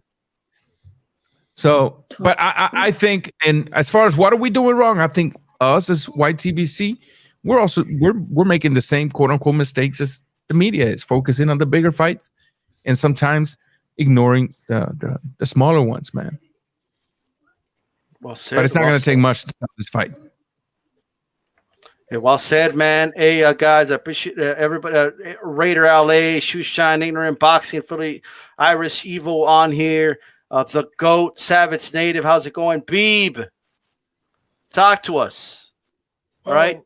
If they're waiting to the last minute is already here. The fight's 2 weeks away, and no one's talking about it. I don't agree with what boxing does. That UFC, I know you don't want to hear about this, but the UFC pay-per-view, the last one there with the Usman and Masvidal, I was hearing about that for like maybe 6 weeks before they even had it. It was like ESPN had advertisements everywhere. YouTube had advertisements everywhere. Now, obviously, this fight's not a Fury Joshua type fight, but it's still a good fight. And with 2 weeks away, you would think they would at least have some advertisements on ESPN or something. I don't know. They should be able to walk and chew gum at the same time. They can focus on multiple fights at one time. They don't have to put all their efforts into Fury versus Joshua, especially when it's not even definite it's going to happen this year, which it probably isn't. I think it's going to happen next year. So I don't like what they've done with this fight, because this fight is a big fight.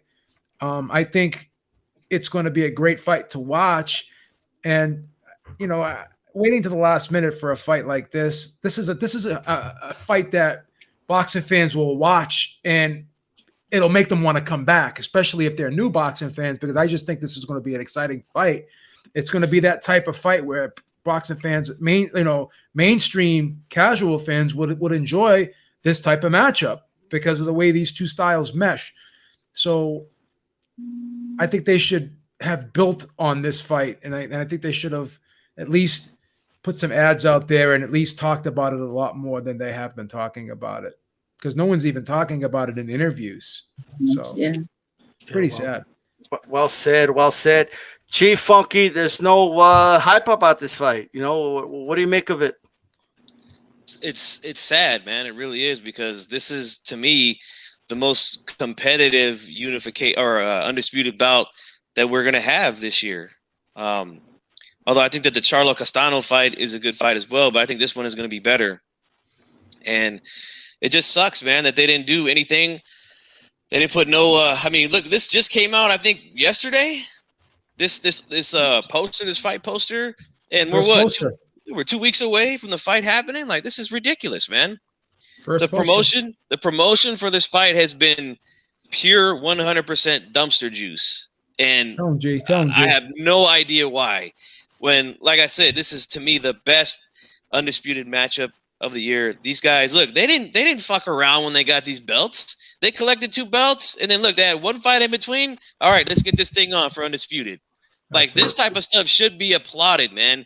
And too many people skip over these type of fights and look for the big ones that don't really live up to the hype all the time, And we as hardcore fans, we got to get the casuals on board with fights like this.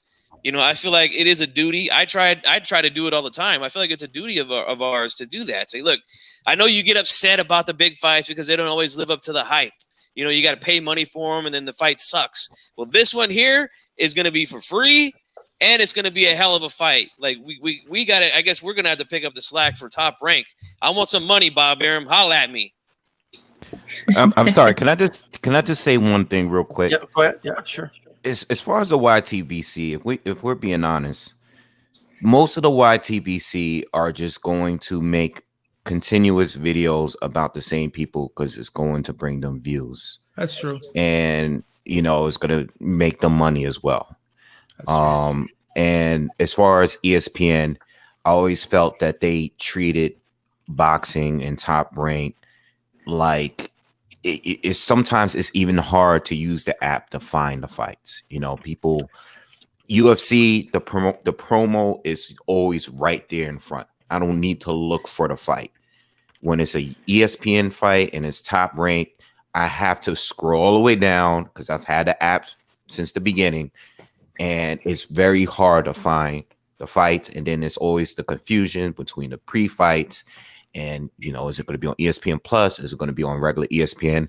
I've never thought they did a great job over there at Top Rank at promoting the fight. And that's not just, yes, they promote, you know, maybe Fury or Terrence Crawford a little bit more. They had never really done a good job to me. And YTBC are going to just talk about fights. I'm going to do 100 videos on Fury and Joshua, and they might not actually fight because that's what people do on YouTube, you know? So I just wanted to add that one little point in there. It doesn't seem like Bob Arum's heart is in this anymore like it used to be honest. Right. I got you.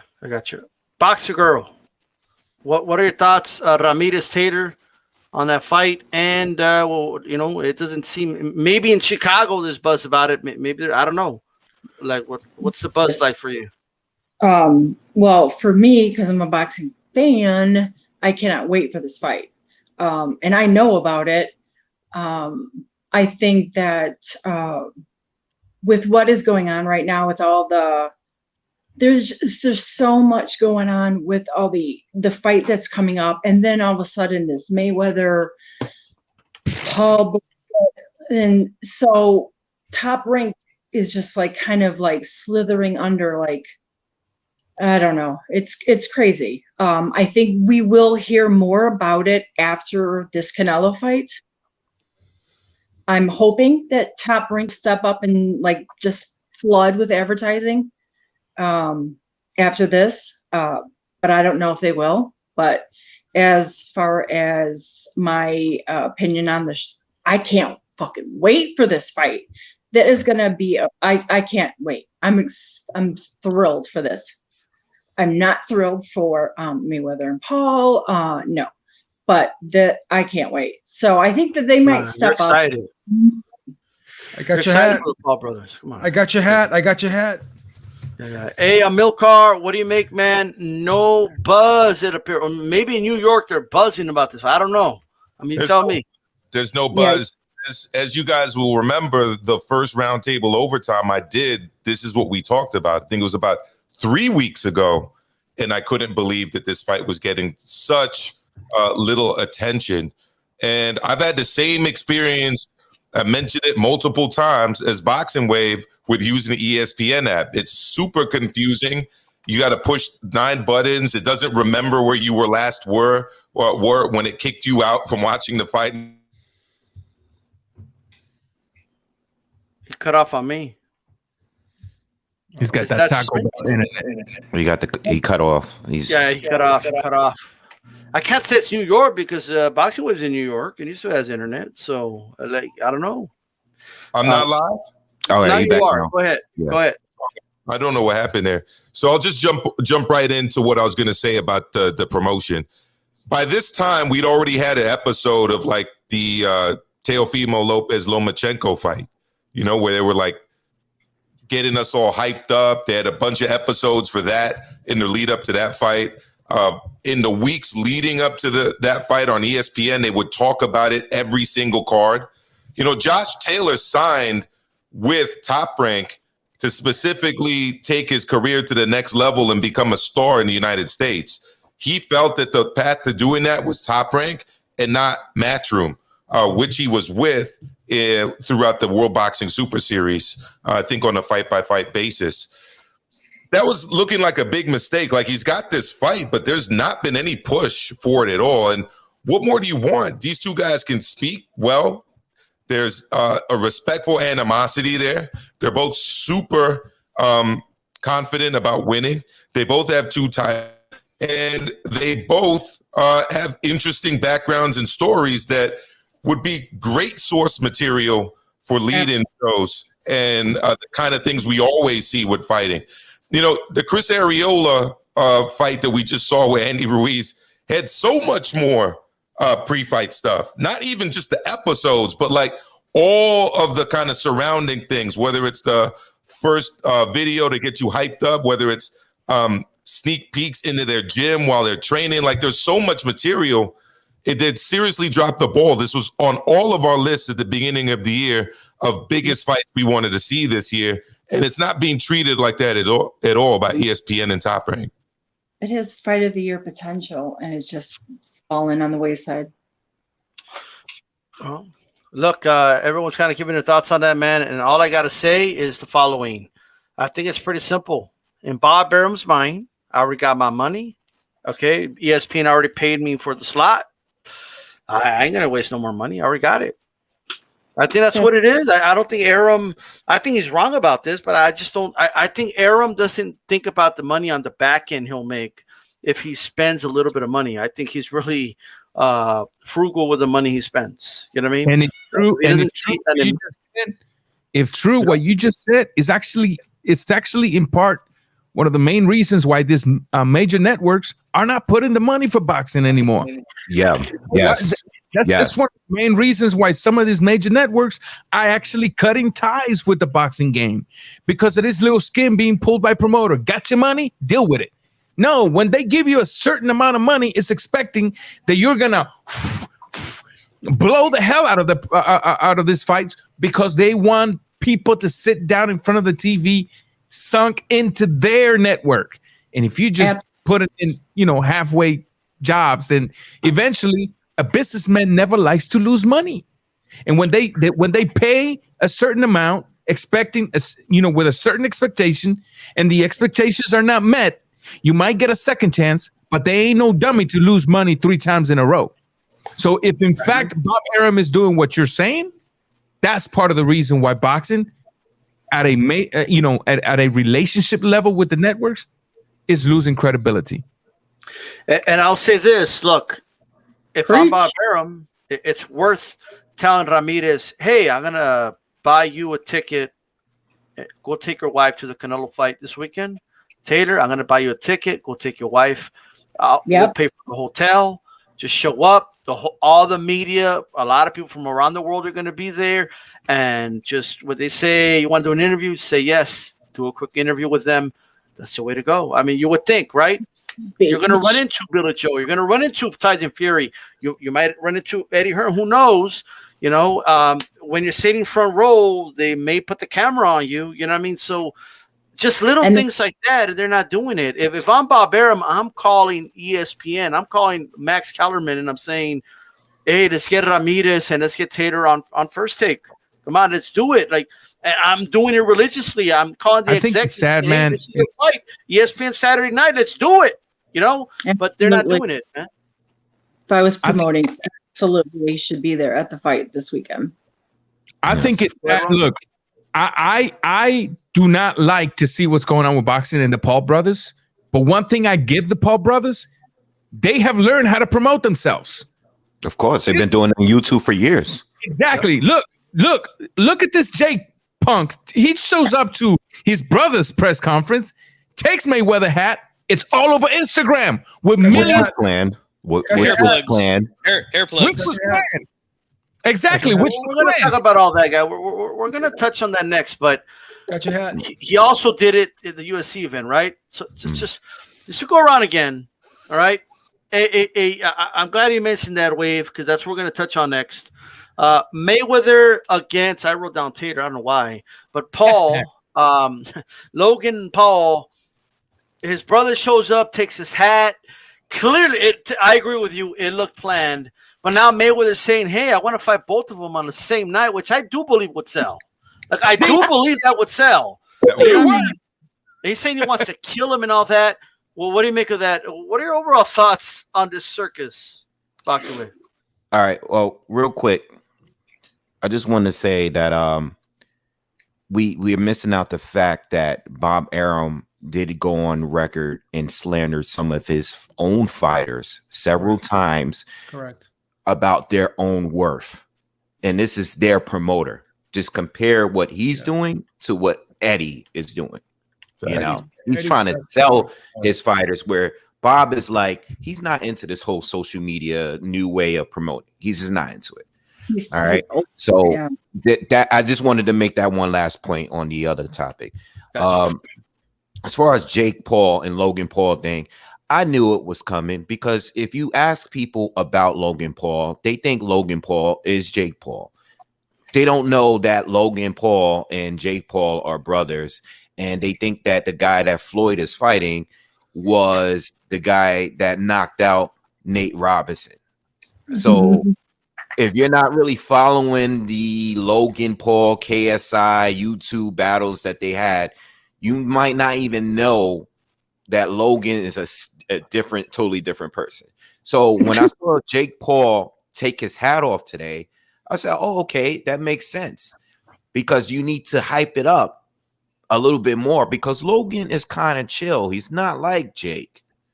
So they needed another angle on promoting this fight. By the way, did you guys see Gerald Miller out there?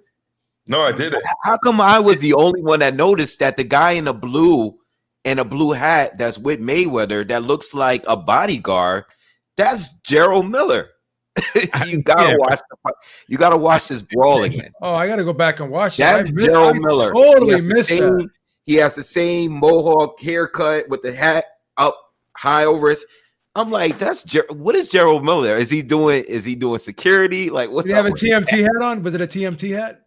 I didn't see the TMT hat, but he was clearly with Floyd on. Got your hat. And separating them. So anyway, I just think that it was great promo today. People want to see the fight now. I don't think anyone was interested in it at all up until today. After today, people are like, oh, I want to see the fight now. That's the first time I kept reading comments. That's the first time I ever seen Floyd get mad. And I'm like, yeah, but it was still part of the plan, at least the way I see it. I don't know. That's my thoughts. Maestro, talk to us. What do you make of this whole event, brother? I thought it was very entertaining. It took me back to my days as a little kid watching kind of the behind the scenes things in WWF, like in the hallways behind the seating in the stadium, like all the wild shit would happen over there. Like I remember when Ahmed Johnson got kissed by Goldust and lost it. You guys remember that? That's how mad Mayweather was. Mayweather was Ahmed Johnson after getting kissed all over the lips by Goldust when he was unconscious. And I'll tell you why. Look at my man Joe over there, right? Look at that hair. Look at my man Waves' hair. He's got the waves in his hair over there. I got a full head of hair. D-Style, you've got hair under that cap. You're looking pretty solid over there as well, Raw Boxing TV. And I know the same's with G-Funky. So here's the deal. Boxing Raw is hair too. Only a bald man wearing a toupee or trying to cover up his receding hairline and baldness. Hair plugs. When somebody how dare you say that? That's natural, bro. Somebody takes their hat off. Hair plugs. Allerby said that was natural. He got exposed. That's what happened. His hair plugs got exposed. For years, he was shaving his head bald like he was a member Onyx. And all of a sudden now he's growing stubble all over it. And you know what, though? It looked good when it was in an interview. The thing is, with the hair plants, you can't actually truly guide where the hair grows because it's not natural. So he had his hat on, and he hadn't prepared his head for being shown like that. Looking rather patchy. Took his hat right off, and boom, right over here, it was so visible. And he knew it was visible. So he became Ahmed Johnson behind the scenes. He absolutely lost it. I've never seen Floyd that mad. You don't think it was an act? You think he was really mad? Or you think he was acting? I think it was pretty mad. What do you think, Wave? I did notice the hair. It was looking a little LeBronish over there. Oh, yeah. I was looking at the beard because the beard looks, they doing the beard thing now too. Looks fake too. Right? Ever since Floyd been rocking that beard, yeah, the goatee is real, but this over here, it don't look too filled in. But you think he was really mad, Wave? You think he was really mad, or do you think he was acting? I think he's acting, man. Yeah, he wasn't I want to ask Wave and Amilcar really quick, just to get you guys' take on this. Hey, Wave, what do you make of the fact that they booked it on the already scheduled Teofimo Kambosos card, and it looks like they're going to move that one now to the 19th it's a smart move in my opinion by Teofimo, but yeah, but smart move by them. But damn. I mean, they have to do it. You know what? When I heard that Teo got all that money, I was thinking that maybe he's on the undercard of a bigger fight. That's what I was thinking from the beginning. Now, nothing ever came out behind that. You know, when Triller gave him that, what, $6 million for this fight? Something crazy, right? But Wave, don't you think that they were trying to put Holyfield and Tyson on that card? That's what I thought. But that's why they got Holyfield and McBride, because Tyson said no. So. Oh, is that confirmed? You know what? Honestly, I really didn't know that was confirmed. No, Holyfield McBride is on the undercard, so that it's almost like a co-feature the way it's being promoted. So that's why I think they put up so much money for Teo, because that was the plan to have a strong supporting fight underneath it. Yeah, he looks horrible. Oh my god! He paid a lot of money for that too. You pay a lot of money. When you look at this picture, he looks crazy. What are your He thoughts? looks like Rocket the Raccoon right here. Yeah, what are your thoughts? Also, if you can, please, can you give us your thoughts on the them booking it the same day as the Teofimo fight? While you look at this picture, he got this picture up, and honestly, he looks like the guys that roll around cans and bottles and stuff outside of the McDonald's on 161st Street where I live. That's like how he's looking right now. What is the counter? What's going on? You guys are right. That picture is nasty. They gotta remove that off the internet. That's the worst I ever seen Floyd look ever. Oh man, he looks like his dad, bro. And that paid a lot. He paid a lot of money for that too, as somebody said. Oh man, he paid a lot of money for that work. And the helicopter view from the sky was even better. Like the tall that were taking the picture from like the. You gotta get one of those eagle eye shots. The eagle eyes one that really exposed them. Thank God I have my hair, man, because I could never picture myself doing that. growing a chia pet on my head, man. Just go with man. Bro, that's exactly what it looks like. You know what, man? I always, Raw, I give you permission to shoot me if I ever get to that. Hey, I always wondered why guys like Dr. Phil that have all this money would never fill in that big bald spot, but now I know why. This shit doesn't look good. Take me out. Just to keep it, G-Funky, give us your thoughts on it, all of it. I guess the event, booking it the same day as Teofimo, now the movie net, all that good stuff. That's horrible. Well, I prefer my heat like Maestro. In the pro wrestling world, here it's just too obvious. Like at least the guys in the wrestling world, they know what they're doing.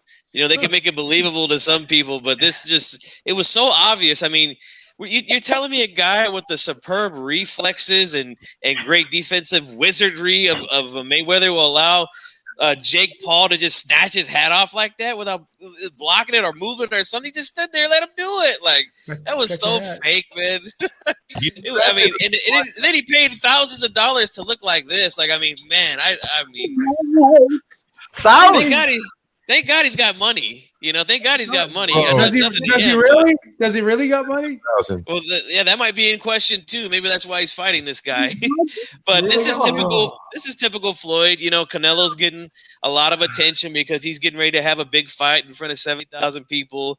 So let me just interject myself. Let me try to make it about me. Try to steal the spotlight.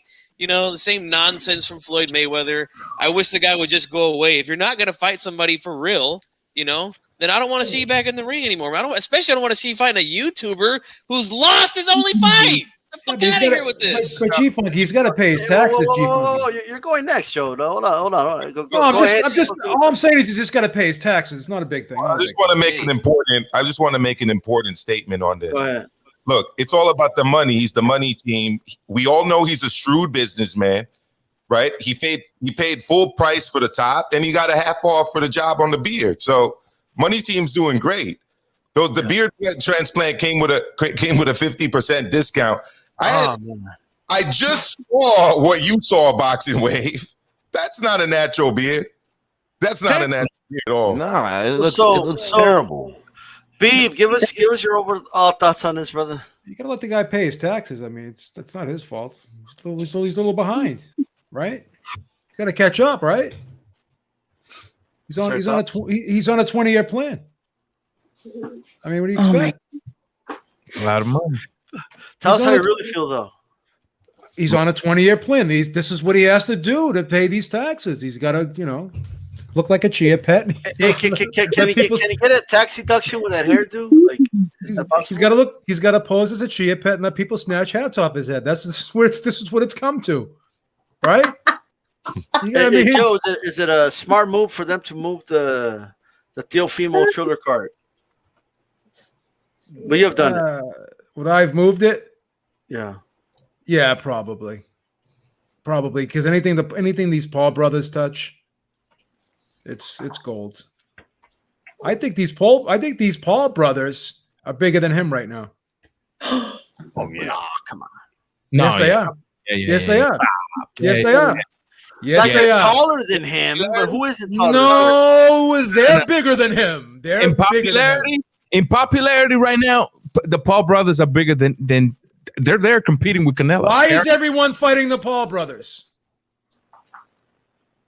Money. Like, just sell him, and not like that though. Like they can't sell 70,000 in ATT for that price. They can't. But money is not going to come without popularity. Well, Floyd can't sell 70. Floyd can't sell 70,000. Check it out. right Check- now. check Hold it on, out. wait. When Logan Paul fought KSI, I think that was like the biggest DAZN match. It was. I think that It and Joshua Ruiz maybe, but it was between those two. Yeah, that was And- a second. And that was a couple of years ago. That was in a and that's stadium, not too. Yeah, That was in a stadium. That was in like what 50,000 stadium or something. It was a Staples it's Center. not It was- popular, Staples. bro. And if this guy did 1.5 million fighting Ben Askren, what happens when Jake Paul fights a bigger name? Man, you can't fight it, man. You just got to accept it. The Paul brothers are taking over. All right, The right, Paul right, brothers right. are taking over. You can't fight it, man. I You hear you. gotta ride the Okay. wave. You gotta ride the wave, kid. You're swinging. Yeah. You're swinging off your nuts. It's okay, Beeb. These It's all good. goofy Hey, kids listen. nowadays, Listen. they'll watch anything. I accept reality, man. It ain't about Okay. swinging off people's nuts. Why does it have to be about someone's nuts? Hey, Why does it have to be sexual? It's a Texan. family show. It's a family show. I got super chat. Hey, the Texan. I was like, "Where's the fade?" Until I saw the natural line shine by the sun. And shout out to you, brother. Raw Boxing. What are your overall thoughts on the Mayweather Paul thing? And they moved Triller, man. So Teofimo will be moving to June 19th now. Today, precisely, I started my live stream talking about I hope boxing fans would value boxing and on that day will buy the pay-per-view for Teofimo instead of the Floyd. So I'm kind of glad to hear that they moved it, right? I thought it was a smart decision, and here's why. Kind of G-Funky kind of touched on it. Today's kids, they're not looking at quality of boxers. They're not looking at the fresh meat in boxing. They're looking at the Paul brothers. They're looking at the Mayweather, the name. I think that they're enchanted by the curiosity that's going to produce a lot more than they are, by the real boxing match, because the real boxing match is Kambosos Jr. versus Teofimo Lopez. Mayweather is just an exhibition. Look, I got mixed feelings up to a certain level because I do know that this is exhibition. I do know that, if it was me, I'll be doing the same thing. I'll be going after that bag if the opportunity presented itself. But I also see the hurt, the pieces falling out of the sport that I love, right? So I got very mixed emotions. What I do think, however, is these promoters need to start learning from the Paul brothers, these fighters. G-Funky, I don't know if you remember 7 or 8 years ago when I did a video in Spanish attacking the Cuban promoters, talking about why don't you guys never pay tickets to my Cuban fighters and place them on a Floyd Mayweather fight? Sitting in the remember, this is what the Paul brothers are doing. They're going to a UFC, getting in an argument with Daniel Cormier. They're getting on Instagram, talking. Man, listen, it's time to caught up to the new way of promoting, because the way things is looking right now, unfortunately, this ain't not gonna change. This is gonna only grow and grow and grow and grow. And all these boxers that want to fight once a year and stay away from social media and do all this crap, man, wake up, or somebody else is gonna drink the coffee for you. That's all I gotta say on that.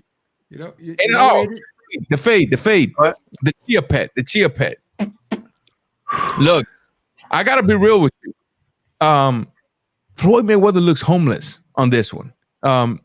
As far as him having or not having money, look, it's always been in question whether he has it or not. I do think he has money.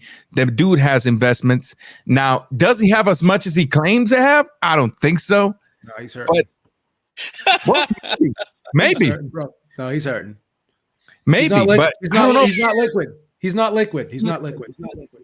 I'm gonna tell you this. I'm gonna tell you this right now, man. It was a horrible move, trying to look like a cheap dollar Chinese replica of Rick Ross. You know what I mean? Because the beard is not full, the hair is not full. I just don't know, bro. He gonna have to put a lot of sheen. What's it called? Sheen. Whatever, you know that thing that shave it off. He can't shave it off. Can you shave that shit off? There's like a salt shaker thing where you can just sprinkle on the head. But all right, guys. It's like fibers. It's like fibers. If he shaves it off, if he shaves it off, all of those plugs have a scar on them, and so he might deal with a lot of ingrowns. So it's not going to be as easy as, oh yeah, I don't like it, I'm shaving it. No, you're not going to shave it, because then once you shave it, now your face is left up with a bunch of dots. You're going to look like turkey skin. Same thing with your hair, because all of those plugs are scarred. They create a scar around it. So he's screwed. He's chia pet for the rest of his life. Man, what have you done, brother? What have you done, Floyd? You know, hey guys, it's a 12th and final round. All right. So that what that basically means is that it's time for final thoughts. Everyone will give their final thoughts. Do not interrupt during final thoughts. You could say whatever you want. You could plug in your channel. You give your prediction for Mayweather, whatever it is. If you like what somebody is saying after you already went, too bad, Amilcar. You can't interrupt them and join in. Okay. In fact, I'll put you in the middle somewhere, because you always, I like what he's saying. Like, no. All right. So this is your opportunity to talk whatever you want. So touch gloves, final thoughts, raw boxing. The floor is yours. Final thoughts, brother. Thank you once again for having me over. Obviously, always a pleasure to be here. Never shared the panel with Boxing Wave. A pleasure as well. Everybody go subscribe if you want. Raw Boxing TV. Same thing on all the social media except Facebook. Raw Boxing TV. I'm also on Twitch at Raw Boxing TV. One single word. We keep grinding, man. I just bring it when I have time. You know how it is. I'm constantly somewhere. I might be in your next. Follow me on Twitter. I might be in your town next week. You never know. You never know. Hey, that's right. Follow Raw Boxing TV. Thanks for being here, brother. Boxing Girl, Tracy, give us some final thoughts. Touch gloves. Final thoughts. Ding. Well, thanks for having me, guys. And I think that I hope that the Logan Paul circus goes away. The Paul brothers in general goes away, but whatever. I'm looking forward to this fight this weekend, and I'm just going to focus on that. And then, I don't know. It's just, I've got so much to say that I'm not going to just ramble at all, but I'm just grateful to be on the show with you guys. It's pretty badass because I'm like the only set of boobs in here. So it's pretty badass. Whoa. So I don't know. I'm just looking forward to this weekend because I'm looking forward to, I'm hoping and praying that Canelo works the body on Billy Joe and tires him out and knocks the fuck out of him. All right. Well said. Well said. Chief Funky. It's a 12th and final round. Touch gloves. What are your final thoughts? All right. Final thoughts are this, man. I know I'm in the minority when I think it's going to be a good fight this Saturday, but I truly do believe that. The thing is this, man. I see a lot of guys getting angry with me in the chat. and that's all good.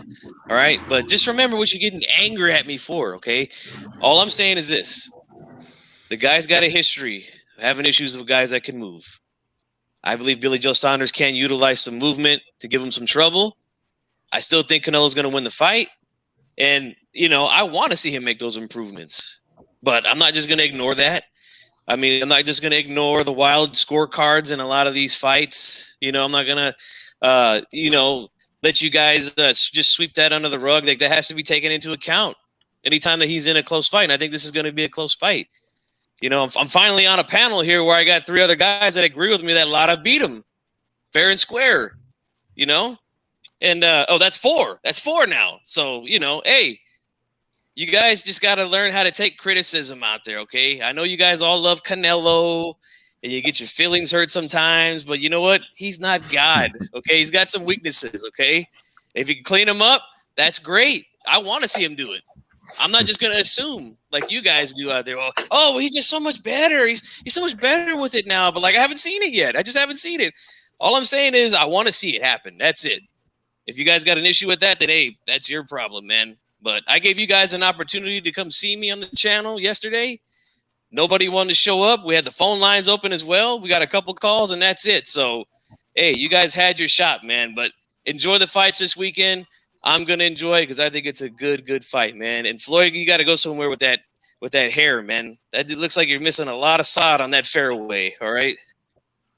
Oh, boy. Hey, G Funky. Cocaine's a hell of a drug. All right. Boxing Wave. It's a talk around, brother. Give us your final thoughts, bro. Whatever you want to say. Real quick, shout out to everyone on the panel here. It's a pleasure always coming by, chatting boxing with you guys. Shout out to Raw Boxing TV, man. Salute. Nice meeting you. Real quick,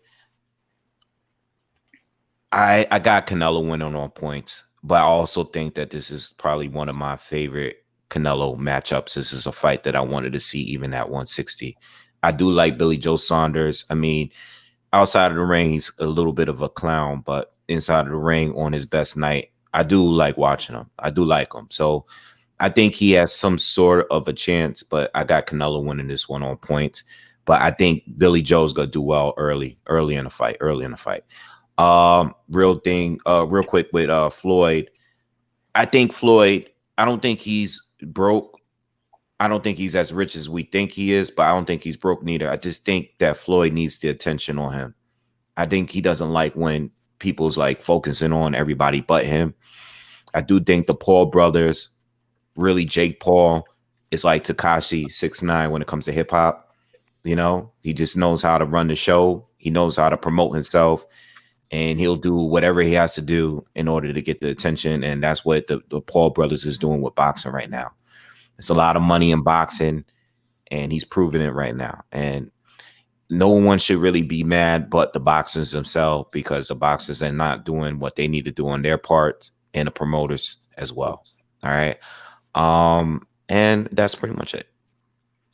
There you go. Everybody subscribe to Boxing Wave. Maestro, it's the 12th and final round. The floor is yours. Yeah, just a pleasure to be here with everyone as usual, especially you, Boxing Wave. Been a bit since we did it together last time on D-Styles Roundtable, and good to see you too as well, Boxing Girl. Yeah, the final thoughts. It's going to be a good fight. I want to do a little bit of a deeper dive into why I think Canelo will do well, into why I think Billy Joe can do well. And I've dropped a link to the overtime. So we'll be doing that next in about the next 5 minutes or so. But yeah, I think it's going to be a good fight. And I definitely think both guys have a lot of qualities that they're going to bring to this fight. Well said. Well said. Joe Abib from Racehour Reporter. It is a 12th and final round. Touch gloves, and say whatever you want to say.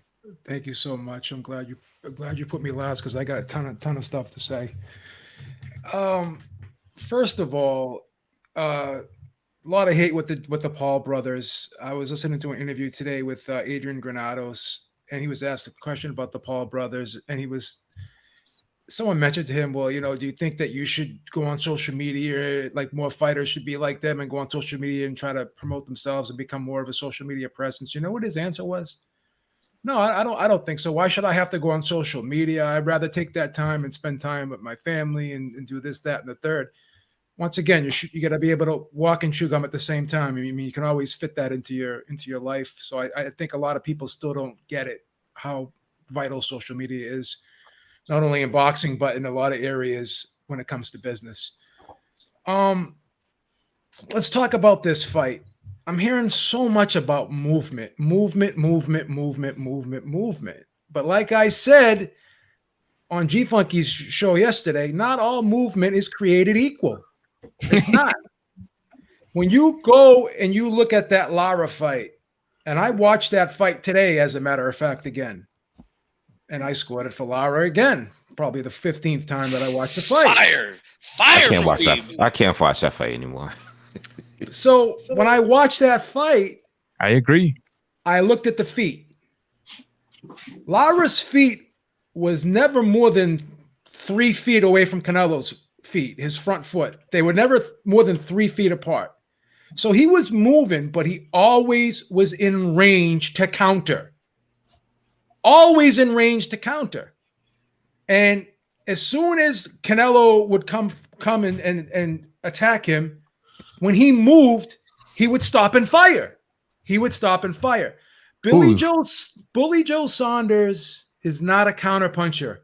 He's not a counterpuncher like Lara. Okay? And he doesn't throw as many punches as Trout. And he's definitely not as slick as Floyd Mayweather, who could stand right in front of you and move up and down, head and shoulders, and make you miss a la Pernell Whitaker. Billy Joe Saunders is like, his movement is like Amir Khan's movement, where they skirt the outside of the ring and they're like 10 feet away from you, and then they got to come all the way back in to throw a little flick jab, and he's not really a power guy. He doesn't throw a lot of punches. He hasn't looked good in a long time. He hasn't looked good since that Dave Lemieux fight in 2017. He hasn't looked good in the Murray fight. He hasn't looked good in the fight before that, He hasn't looked good. He's looked like he's lost a step. So he moves excessively, in my opinion. It's not always effective the way he moves. He looks more like he's retreating, and he's an in and out ambush type fighter. He's not a counterpuncher. So he tries to slow the fight down. Go back and look at that Eubank fight, where that fight, neither one of them guys threw a ton of punches, right? So he's not a really active action type fighter. And if he's just going to be moving and not countering when he's moving, if he's going to be 10 feet out of the range, this 22-foot ring isn't going to be good for him, because he's going to be all the way across the other side of the ring. He's not going to be able to land punches. He's going to be hanging out at the outer area of the ring, and he's just going to be in defense mode all the time. Lara was right there in range to counter, and he kept popping with the jab. Billy Joe Saunders throws one jab at a time. Lara's jab is like a machine gun. It's like a stiletto. He did a paint job on Canelo. That's not Billy Joe Saunders. This is going to be one of the most one-sided fights that Canelo's ever been in his career. Billy Joe Saunders will not win more than 3 rounds if he can finish this fight, which I think he will finish this fight, because again, he'll go into survival mode. He does know how to survive. So not all movement is created equal, and not all movement is effective. All right. And not all movement is subtle movement. A lot of it's retreat. I know you want me to keep going. You can't take the truth. You want to end it, but I'm going to keep going. I'm going to twist the knife. I'm going to twist the knife. I'm going to twist the knife in your heart. Stop. I'm going to do. I'm like You Arsenio. can't deal with it. You can't deal with it. You can't deal with it. You can't deal with it. That's cool. That's cool. It's my time now. All right. So check it out. You're going to cut me off. You're going to cut me off. Oh, well, okay. Finish the point. But if you're saying the same thing over and over again, brother, I'm sorry. We're wrapping up. We're wrapping up. You don't like what I'm saying. You don't like what I'm saying. But go ahead. Go ahead and finish, but we're wrapping up. No, I'm done. Wrap it up. Like the lights are off in the building. Wrap it up. People are leaving. Like, you know what I mean? It's over. Wrap brother. it up. Take the trash out. Sweep up the floor. Go ahead. Do what you got to do. But I'll tell you what, though. Mop the floor. As far as the paint job, I hired a dude to do a paint job, but he didn't do a really good job. You know what I mean? That's how I feel about the Lara fight. He didn't do enough, brother. He was too negative in that fight. 8-4 Canelo. all You don't day. even believe that. Look at his But with face. that said,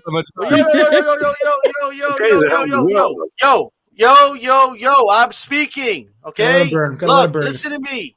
Right. At the end of the day, this is D-Style Boxing. Go to Milkar's channel, guys. Whoever wants to join, everyone that came on the panel, I definitely appreciate it. Okay, Boxing Wave, once again, thanks for coming on, brother. Boxer Girl, Chief Funky, even you. Okay, Maestro, Raw Boxing, thank you for coming on, brother. And Joe and Joe Habib. This is D-Style Boxing. We're out of here, guys. Keep it boxing.